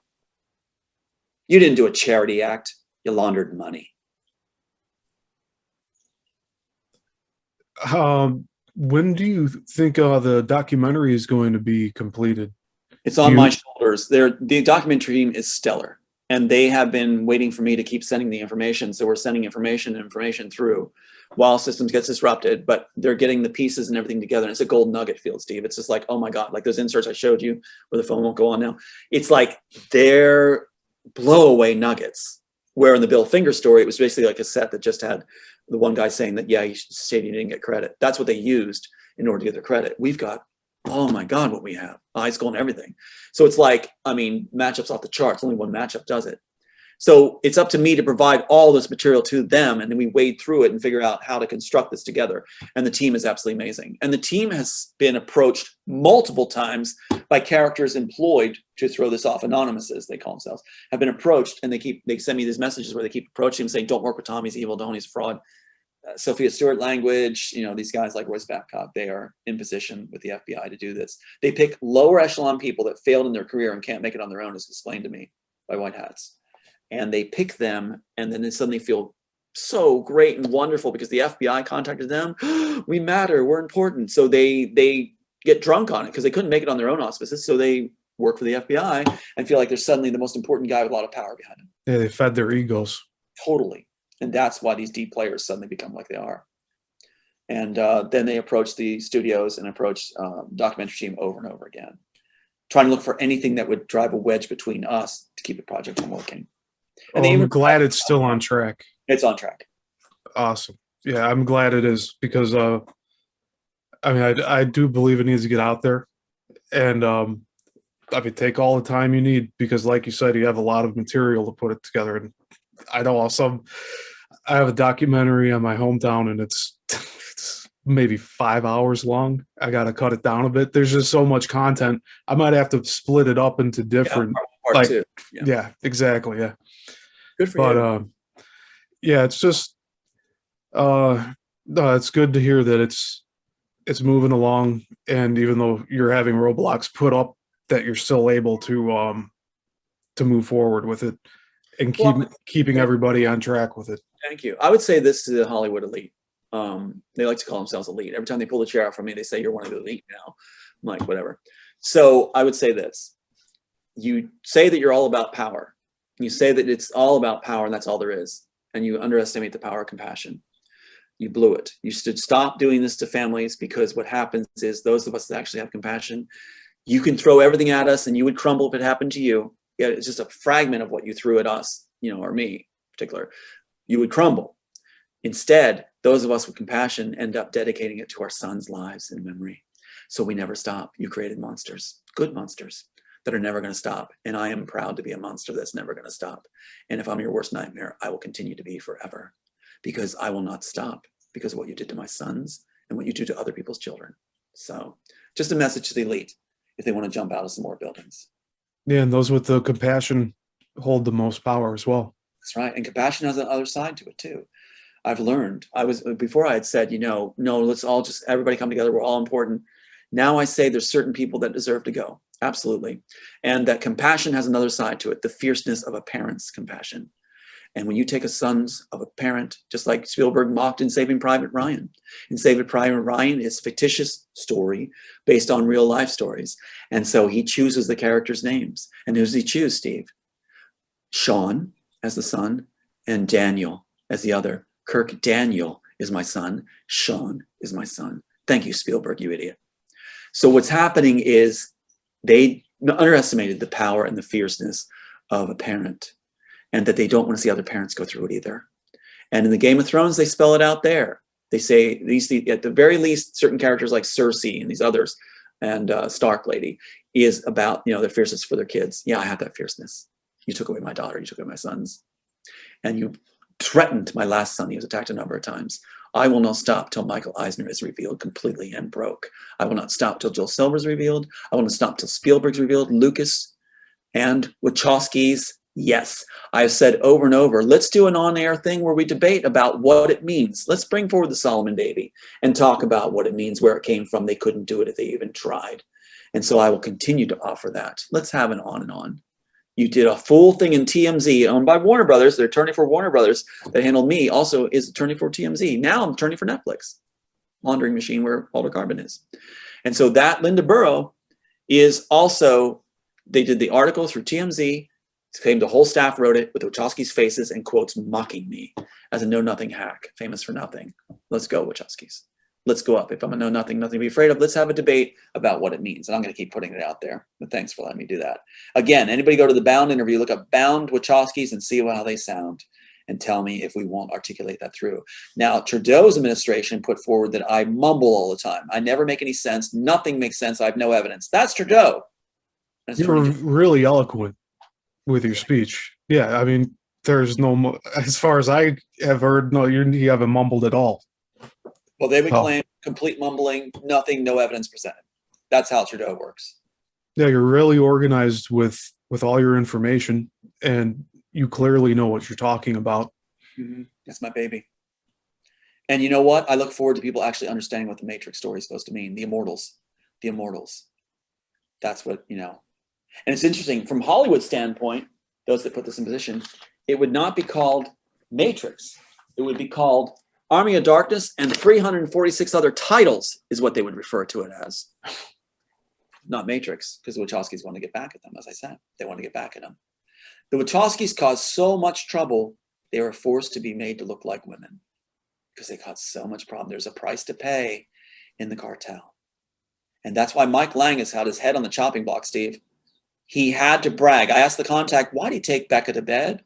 Why did he do it? The answer, his ego. So we would never have known of Michael Eisner's involvement. Michael, pay attention. They do watch our programs. They do. They have people watching our programs. That's why they get so affected. Michael Eisner, we would never have known about you if Mike Lang had not taken Becca to bed. We would never have known. So we're coming for you through this properly, and we're not going to stop because of Mike Lang. And you can take him off the table and don't put him in articles, even on articles where, you know, Harvey Weinstein, da-da-da, and at a boss, so you're not going to name him. Mike Lang, Mike Lang, Mike Lang. That is the one who facilitated intellectual property ripoff. His title was basically executive in charge of strategy for acquisition of intellectual property under Michael Eisner. So there it goes. That may not sound so impactful to many, but when you know the story, it hits home. Michael Eisner is the father of intellectual property ripoff through Disney, who first instituted it through Mickey Mouse, where Mickey Mouse never became public domain. They forced it through copyright laws or copyright offices to get perpetual ownership of Mickey Mouse. They broke copyright laws initially. They are the father of intellectual property ripoff. And they put Mike Lang in position in 93 to make sure to facilitate. And here's the solution. The solution to the complexity that he talks about in the Variety article, how to get these things he doesn't own in those New Jersey warehouse, is to have the death of the author buy off his family. And then when he's dead, push through the courts of your venue that you own the material. No contest. You now own the rights to the Immortals. These people have no creativity, do they? None. Zero. It shows in their art of war too. They're literal vultures for brilliant minds. With a need to feel clever. With a need to feel clever. They think clever gets them women to bed and boys to bed. So they have to be clever. If they're embarrassed or mocked, they can't handle it. They cannot handle it. They collapse. If a beautiful woman tells them they're nothing publicly, they can't handle it. They'll collapse. Did you see how Andy responded to Trump's wife online? I don't recall. Well, I have the clip, but he's told her to F off. They can't handle beautiful women affecting their image. Pat Robertson can't either. Pat Robertson can't stand it. That's why any beautiful woman that comes my way is approached immediately and told, don't worry, Tommy's evil, but keep it anonymous, don't tell him. They can't handle it. I've always been with amazing women, beautiful women, and it's like, apart from the honeypot wives, there's two. Now they have the audacity to bring women my way, and they actually bring them my way, contact me, and they'll actually say, I wasn't supposed to contact you yet, but you can be with us. I'll be really gentle. You be with me. And then you find out that their brother-in-law is the head of Warner Brothers Legal named Patrick from Columbia University, who was responsible for the ripoff of your work and also the Superman family, as they spell all this out. But she's got a red pendant, a glass red pendant, a red pill for you as a gift as you move in with her and sleep with her. No, I'll pass. I don't think I'll move in. I don't think I'll sleep with you. No thanks. They keep using women. It's amazing. Yeah, I was about to bring that up. Yeah, how they think that's the way into your mind, or hacking something with I don't know, a way to get your emotional investment into something. Yep, Robertson did it. Disney does it. Warner Bros. Does it. It's like they all do. FBI does it. It's like they offer beautiful women as if they're cattle. And they will, that's supposed to entice you. The Wachowskis, what were they promised at Dina Laurentiis' dinner? Why was Dina Laurentiis dining them? Whining and dining them? Promising them beautiful starlets. Success, money, fame. For what? They still haven't made Plastic Man and Carnivore. They haven't made anything that hasn't been stolen. And the reason they do it is because they can take failed writers, which will be loyal, in-house, so they can claim the work in-house. That's why. It's very simple. Their minds are not that bright. In fact, they're boring to me. Very boring. They don't have the layers of interest for me. That's why it's been so hard to do this too, not just because of the horrible losses that they threw at us and took from us, but because they're just not interesting people. And I hope women would see that eventually down the line, that these guys that are being enticed are trying to entice women, yawn in their face. They're not interesting people. They're slobs. Yeah. Without a creative bone in their body. The District 9 director, I can't believe it. He actually said, writing is like pulling teeth for him. And then the People were praising the story and the writing for that one too. Yeah. So and it's Christopher like, Nolan, yeah, Christopher Nolan saying that he, his professors told him in films or writing school that he'd never make it. Yeah. and he tags his name onto all of his projects as well. I wonder how much of that's actually written by him at this Christopher point. Nolan is a thief. Bona fide. He just, boy, does he take it. He does it badly. He ruined that scene. He ruined the scene with a little girl, but he had to do it. Got to get credit. And when I talk about library memories in Interstellar, he puts a library. Oh my God, he puts a library up. When talking behind the books of a library, Christopher Nolan, stop writing. Stop producing. You're horrible at it. Your professors were right. You suck. Yeah, and I mean, even going to his last film, Tenet, where it's supposed to be like playing backwards and forwards at the same time, like it didn't hold my attention like his previous projects did. I was really lost because it was more of a concept film than telling a story. The reason is because they're trying to do layers. I talk about layered thinking and everything. The process I created the work I understand is from layered thinking. And so now they're trying to do things that are like layered thinking. They don't understand layered thinking. They don't get it. It's a shallow one-line brain thing that they have trying to do layers. It's not going to work. It's going to be garbage. It'll never connect. You have to have the layers thinking to connect. I really like the layered storytelling when like the subplots also flow together with the main story. That's right. I mean, and it makes those films really enjoyable to rewatch, which I think that's the point of making a good script and art in general with film. That's right. Is that you're creating an experience that people can enjoy multiple times if they'd like to. Go back and experience it again. You can put the layers into the scene themselves, the layers into scenes themselves. They become mini films in themselves that hold their water and interest by themselves. That's something I intended too. Like the train station scene. The train station scene has liquid mirrors. They strip that out because I think it's a clever concept out of another clever concept. It has a little girl there too, being pushed forward by their family. The liquid mirrors are there. If you take the pill, you can pass through the liquid mirrors. But they strip it out. They lift the images out. Here's an indication, or example, exactly how they do it. They lift it out and have Neo just putting his hand through while messing up the red pill, blue pill concept too, ruining the story of the little girl. It's infuriating that they picked the worst clowns in the world that failed at everything they ever did. Their mom even said to take the work, Steve. It is infuriating. Infuriating. And then take my son's lives in the process and then to brag about it through people like Sophia Stewart that couldn't write anything in her life. And if you hear her talk, Sophia Stewart talk, do you think this person is sophisticated? They can ever say anything without cursing or without sounding like she just walked off the street? Oh my God. Yeah. I'm sorry. They got a cast of clowns. And they're all, like you said, all about importance. And that's why they cast them that way. Because they're sucking it up. They want the glamour. They want the importance.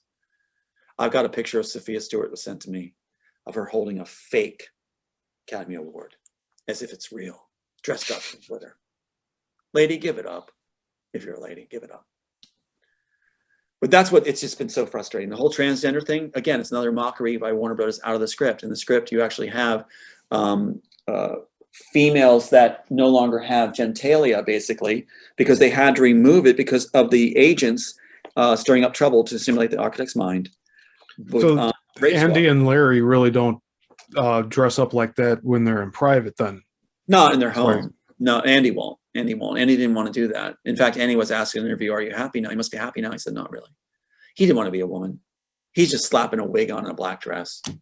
Like I said, he looks like that. There's a James Bond clip where James Bond in the beginning opening sequence of the one series, Fleming series, where he is taking on this widow and she has a firebrand and they're beating each other up in the fireplace area of this rich place. And it's actually a man dressed as the widow. And he looks like this ugly man dressed as a widow. That looks like Andy to me, totally. There's no makeup. There's no redoing anything. It's just a black plain thing thrown on with a wig slapped on. He doesn't want to be. He's sending a message. I don't want to be a woman, but I'm forced to do it. That's the message. If he really cared about it and loved it, like Larry's eating up the attention, he would have done the clown thing too. He would have put the makeup on. He would have gone all out with the earrings and everything like that. So yeah, I know that. Because if you're really into it, the women would advise you on it and help you with it. How do I know that? Because in Cabaret, when I played the lead, which the attorneys for Warner Brothers tried to show pictures of me doing Cabaret, the MC in Cabaret, great role, MC in Cabaret. Love that role. Great role, real challenge as a performer. But they have pictures of me dressed up in drag, saying, look, this is, okay, he's dressed up in drag. He's just like that. He's dressed up. That's the role. That's what it says in the script to do. Do I do that at home? No. Do I do that out there in public? No. Like you said, not at home. But the women were advising how to make it look good, how to do it. You know, the guy who's actually going to do that is going to do it right. If I'm going to do that role, I'm not going to walk out there with a wig slapped on and just a black plain dress. Yeah, like a dollar store wig and something that you pick up from Kohl's or something. Little Andy's brain is trying to make to the public is, I don't really want to do this. Take a look. I don't really want to do this. Yeah. And then he's even asked, are you happy? You must be happy. No, not really. Poor Andy. He did it with Larry and stole his work. Couldn't resist. Jerk. And now Larry goes on Matrix 4. Andy doesn't. Andy's afraid. And he's afraid of being caught. Why would Andy not show up on it? Why wouldn't he take credit with it too? Doesn't want to get caught. He's the whore for going for it all the way. In fact, he said he needed a ladder, otherwise he'd kill himself. He didn't have a ladder. My work became his ladder. And my boys lost their lives for this ladder for this failed writer. Failed writer, his own words, failed in Hollywood. Now, like, why do you think Andy took so long to follow suit with this whole thing? I mean, Because with the dressing up as a woman? yeah, because it was quite a long time before he actually started doing that as well. I think they settled that Larry would do it and not Andy. Andy didn't want to do it. He absolutely didn't want to do it. And then after this happened, he doesn't want to show up in Matrix 4, and they forced him to do it. He said, look, you got to do it now because I'm a threat. I'm a real threat right now, a real threat. That's why the 302 is Drew Fitzpatrick and the FBI and all this other stuff connected to Hollywood. The reason they're doing all this is they want me shut away. And the deal there too was that if I was shut away on a 302, which they almost pulled it off, having my sister who's bought, claiming with a family she's bought too, claiming he said he's going to kill somebody. He said he's going to kill his son. He said he's suicidal. No, I didn't. I never did, never would. But all I do is say it, and the FBI uses that. And the other chief of police enact it. And they put people in place to say you did it. So now that I'm a threat and didn't get put away, just like when Joel Silver ran as soon as the car missed me, now they got to do something with Andy to keep him under control. They got to keep Andy under control. They got to batten down the fort because they can't have any leaks. So Andy needs to be under their control. Andy would feel like a fool coming forward and saying they made me do this. I think he would feel foolish. I think he'd feel foolish because he wants to feel like, no, he's like the bar guy. You know, he gets in a brawl in a bar. That's how he likes to present himself. Like, yeah, I'm real tough. You know, that's how he always present himself. A bar guy that likes to fight in bars, that likes to be tough, doesn't want to admit that they were made to put a dress on against their will. They don't, no, that shows weakness. And you're not going to have it. And it seems like it's a humiliation ritual in a way too. It means the rest of his life he's known as a weakling in his mind when he wants to be the toughest guy in the block. Wow. They know how to play the egos. They know how to play. They think they know how. With people with compassion and actually love their kids and things like this and actually do the work, they don't understand. I can tell you, Steve, writing the Immortals, writing the project that became the Matrix and Elysium and Interstellar and all this, writing the work itself was a journey and an experience that was unreal. I was crying, laughing at the same time. It flowed. I could see it. It was like Mozart, seeing and hearing the music at once, seeing it all playing out. I'm writing as fast as I can. It flowed. It worked. I knew, like you said, there was layers in it where this subplot might mean somebody to someone, where it might not to others, but it will draw them in. But the main thing would mean something to everybody. People could fill in their stories and lives into the piece to make it their own story. And everybody could have their take on it, which would encourage creativity across the world as everybody would be allowed to take their take on it. The Wachowskis' take was the worst I could ever imagine. The world was robbed of this experience and ability to do. Yeah, I'm sorry that it happened. I mean, there's nothing I could do about it except this, which is bringing you on here to talk about it. That's huge. That's huge. I'm not supposed to be heard. I am not supposed to be heard. Sophia Stewart said I was supposed to be a footnote only. Now she says I'm the evil one. Really? They actually constructed a thing, a whole prophecy thing. It's created now, which says I'm the evil, the son of light, the evil one, the one that was coming. They have done this. And that was done in this African American community thing, where they created this thing for Sophia Stewart, where it's prophecies about her being the light to come, and the that I'm the evil one. I'm sorry, but you just wrote your prophecy just now. That doesn't sound much like prophecy. That sounds like you just created something very convenient to make yourself even more. Her whole thing, Sophia Stewart's company, is called All Eyes on Me. It's like, I mean, come on now. A total ego trip. Yeah, let me share that one more time. I know we're probably going way over time on you here, but let me just show you that shot right there, where she actually contacts me saying she wants to be friends with me. And it's really a trip. I'm just gonna move this over here until I find it. Where is it? Okay, hold on a sec, 1 second. Here it is. Okay, her company name, that's my mom, by the way, the real mother of the Matrix. I'm giving her credit there in this excerpt. Okay, here's Sophia Stewart asking a friend request to me to confirm, after she's trashing me, like in this very thing right next to it. Speaking to her friend that sent it to me. Thomas is not seeking justice, just pure ego and publicity. No, thanks. You and Thomas will never accomplish anything. He's just a footnote, nothing else. You teamed up with a loser from a cult. She calls all the times and says that my kids were killed because of me in a cult. Look over here then. Her company, owner, writer, producer, All Eyes on Me Incorporated. Who has the ego? Who's got the ego? And University of Southern California, where she came from, where she failed, and they brought her out to recruit her. There she is, asking for a friend request. Crazy. A lot of them coming out from University of Southern California. That's right. That's a go-to place. They have alumni, so they can have alumni loyalty in order to do crime. Didn't Spielberg fail out of that too? And then he came back and I think he bought part of the school. Yeah, they got in that way. And then University of Berkeley, like I said, their law school is completely the one that fuels all these corrupt attorneys. So they're alumni that do it, judges, everything else. Loyola, Loyola, California, is the one that puts out the corrupt judges too. That alumni to do them, use them. So University of Berkeley, Loyola College, whatever, in California, and University of Southern California. Wow. The go-to grounds. Well, that's all a lot to digest. It is. I know it is. There's lots more. So yeah. I'd like to continue this conversation at another time. It'd be great to talk to you again. Sure. But yeah, it's been, I think, almost 2.5 hours, almost 3 hours. like your piece. That's great. Yeah. That's when good work is done. Often it's like long ones are actually because there's so much to it. They're saying there's nothing to it. I'd say we kind of beat that.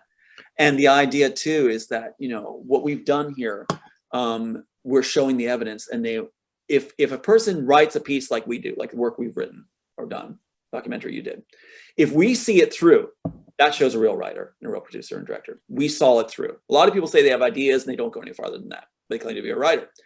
But if we're able to do this work and see it through, I have put that much attention and time into revealing the trail and finding the trail, because that's what lost my son's lives. Can I share a quick story with you?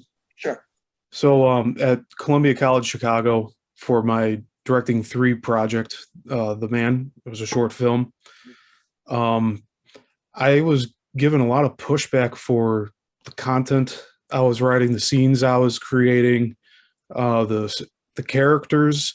I was being recommended by the teacher to change sexuality of some of the characters. Yeah, got a lot of pressure. Yeah, with no explanation behind it. They just thought it would be like a good spice to throw into the pot to make it whatever, I guess, more appealing to whoever they thought were going to be watching it. But I stuck through with my vision, my idea. I never changed the title. Good. I really got a lot of pressure to change it and call it something else, but I wouldn't do it. There were other people in my class who did something with something sexual with wearing a costume, like those furry things or whatever. Right. So there was some really raunchy stuff that was coming out of that class, and I was really looking for more traditional type of narrative, and I was pulling influence from film noir, and I didn't want to go too uh, too rated R. I wanted it so that more people, it would be more appropriate for younger viewing audiences too. Sure. And yeah, I ended up, I guess, around like a PG-13 type of. So it was like a middle ground for where I was with that. But I had all these things happen on the set. I had a location I had to change. I had to go use a backup location because the person that was working the location didn't want to work with me. I asked them to like turn down some music. They turned it up. Oh, Yeah, so that type of stuff. And I had a line producer that never showed up and gave me all of these emails while we were on set, like, oh, this happened to me, this happened to me. But I mean, I powered through it, and I ended up getting a good passing grade for the class. I think I got an A on the just my overall way that I treated the cast and crew, and how the final product looked from the final draft that I went in before we started production and shooting. mhm. But I never had an intention. I still don't have an intention to go out to Hollywood or Los Angeles. And I would like to get out of Illinois, but it might be a little while before that happens. Well, I sure appreciate your presence and your demeanor, and I'm really on the lookout for people that are actually genuine and articulate and have a heart. And that's what's going to happen. You're going to see more and more people coming together like that, looking for that, purposely looking for that, and you'll see a different Hollywood. You're actually talking about new Hollywood. Our time. Yeah, I say that there's the Hollywood era, Mhm. and we are in the post Hollywood era now. Oh, absolutely. Because Joel Silver's run twice for me. When it first went forward, remember they brought the attorney in to miss the deadline for serving them. And then he's running because it was going to change where I was going to talk to the judge. He runs when I'm going to talk to the judge. That's when he runs. And then they throw it and he comes back. 25 years severed. And then Albert Carbon runs. So Joel Silver's going to run again. And when these guys start running again, Lucas and all them, in fact, MGM Studios and Fox and all these guys sold right back out to Disney, those companies, right out to Disney when we came forward and getting traction. They sold out to the mothership that started all this ripoff idea, that spread it through the studios. And so they all sold out back to the Disney who instigated it all. So you're going to see the dirt's going to run. It's going to run for the vacuum cleaner. As soon as we show up, they're going to run again, and good people will take the place. And that's what even paparazzi have been talking about.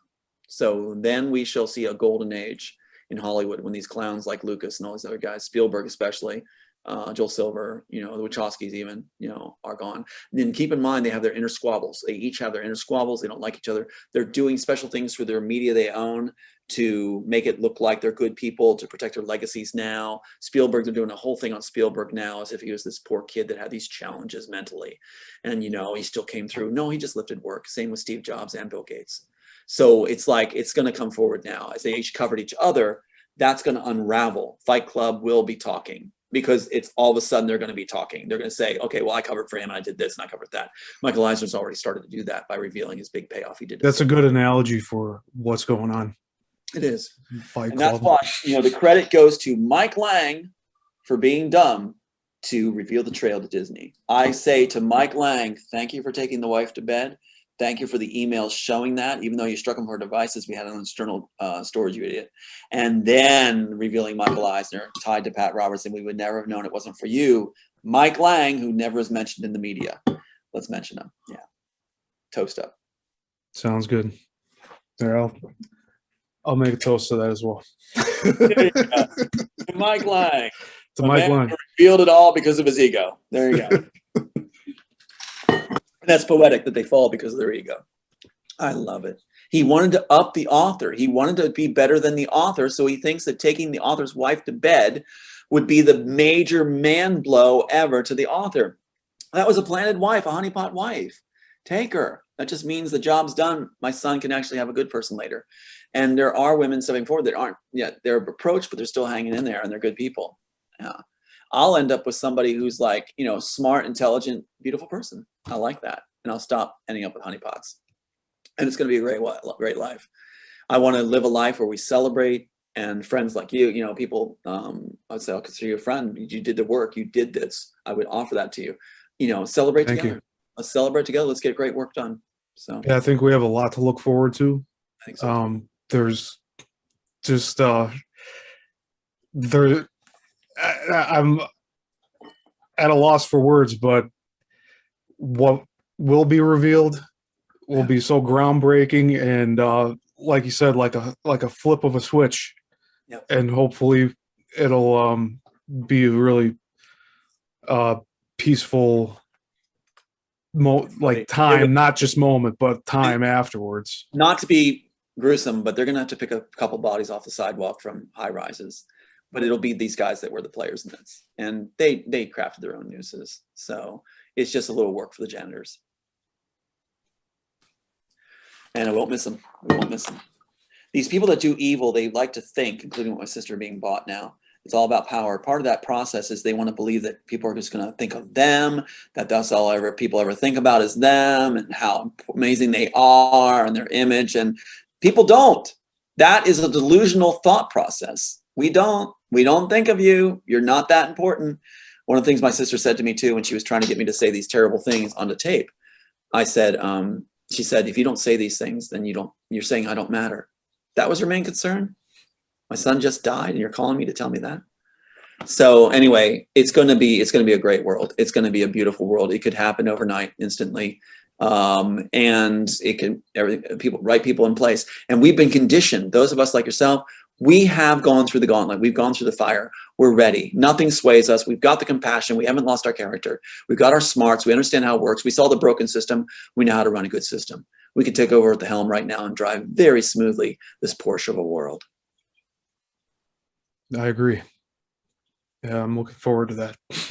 Yeah, it's a beautiful world.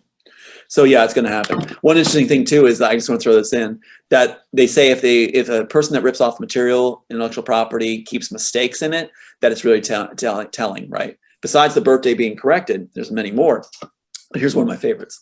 The key in the tunnel. There's a key device that you turn the key and it blows the tunnel in the Matrix, and it's one-shot deal. You blew the tunnel, that's all we get? Yeah, the EMP, yeah.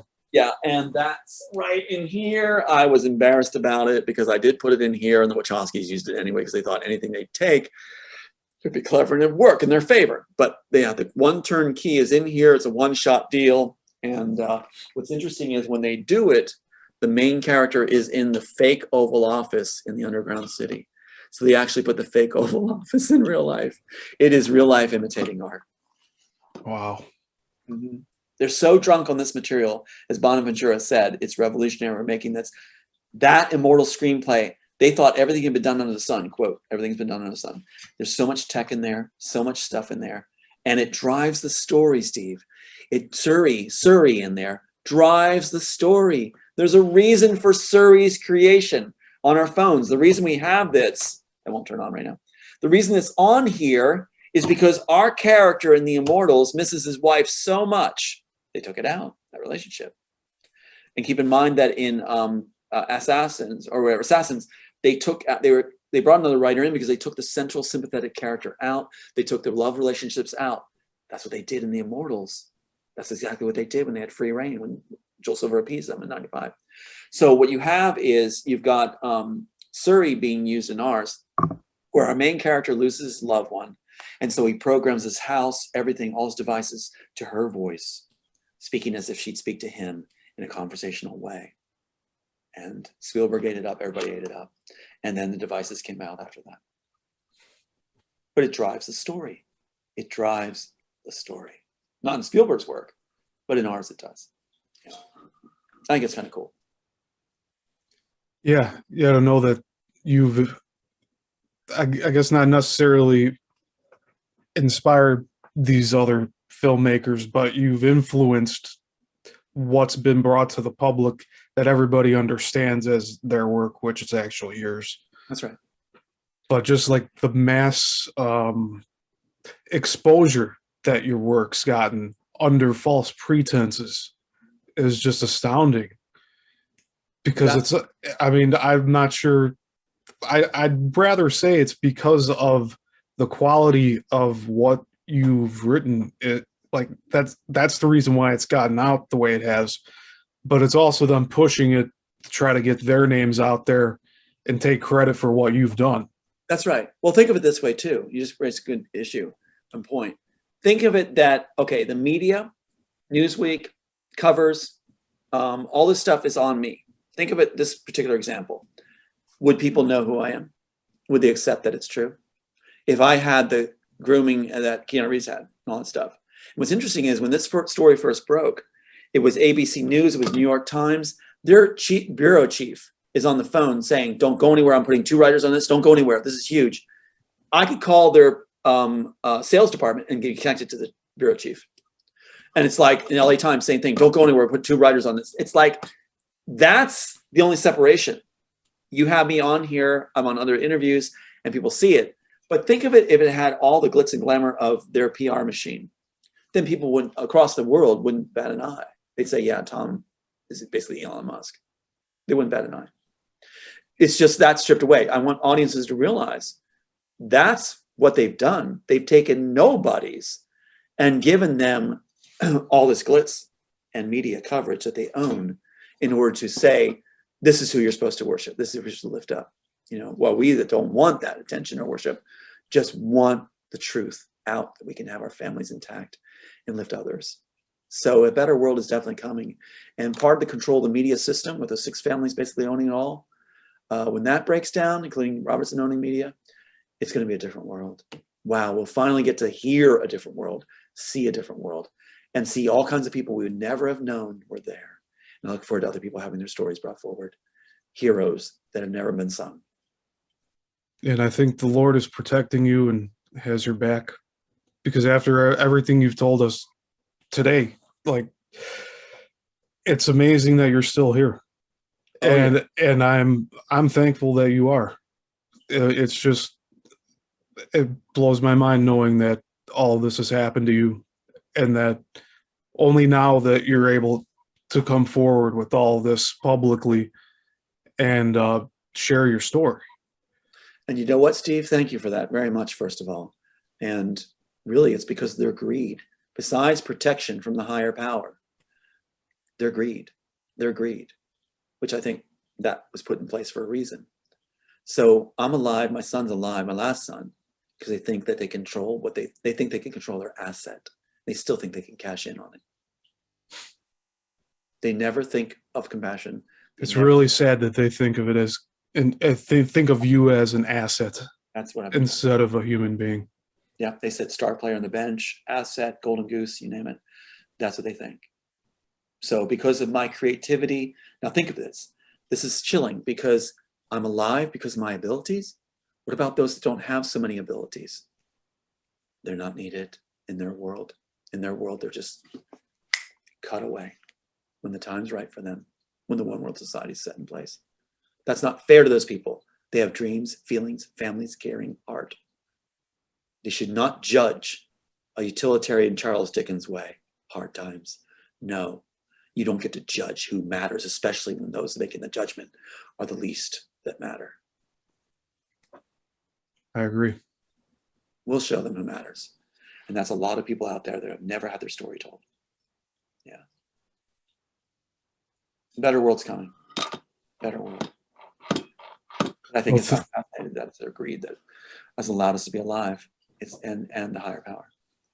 There's been a lot of people, they all are silent, they know what's going on. They said if we got 20% of the population of the world, that this would just snowball back on the other side, it'd be over. I'm told now 20% of the people do know, but everybody's basically remaining silent, waiting for the success. That 20% know about what's really going on? His story. Yeah.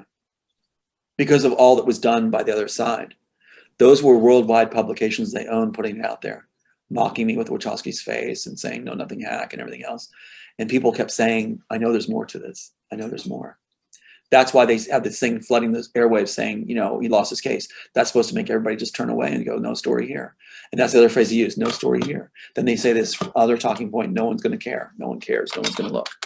They believe that. We're going to show them there's a more better world, a smarter world out there, that the audiences aren't as dumb as Spielberg and Lucas paint them. that we actually are smart people out here, and we should be driving the car, not the Yeah, spoiled, definitely not them. not the spoiled kids. Yeah. Time for the daddies to come home. Put the house in order. That's for damn sure. um, thank you for sharing all this with me. Pleasure, honor. It's a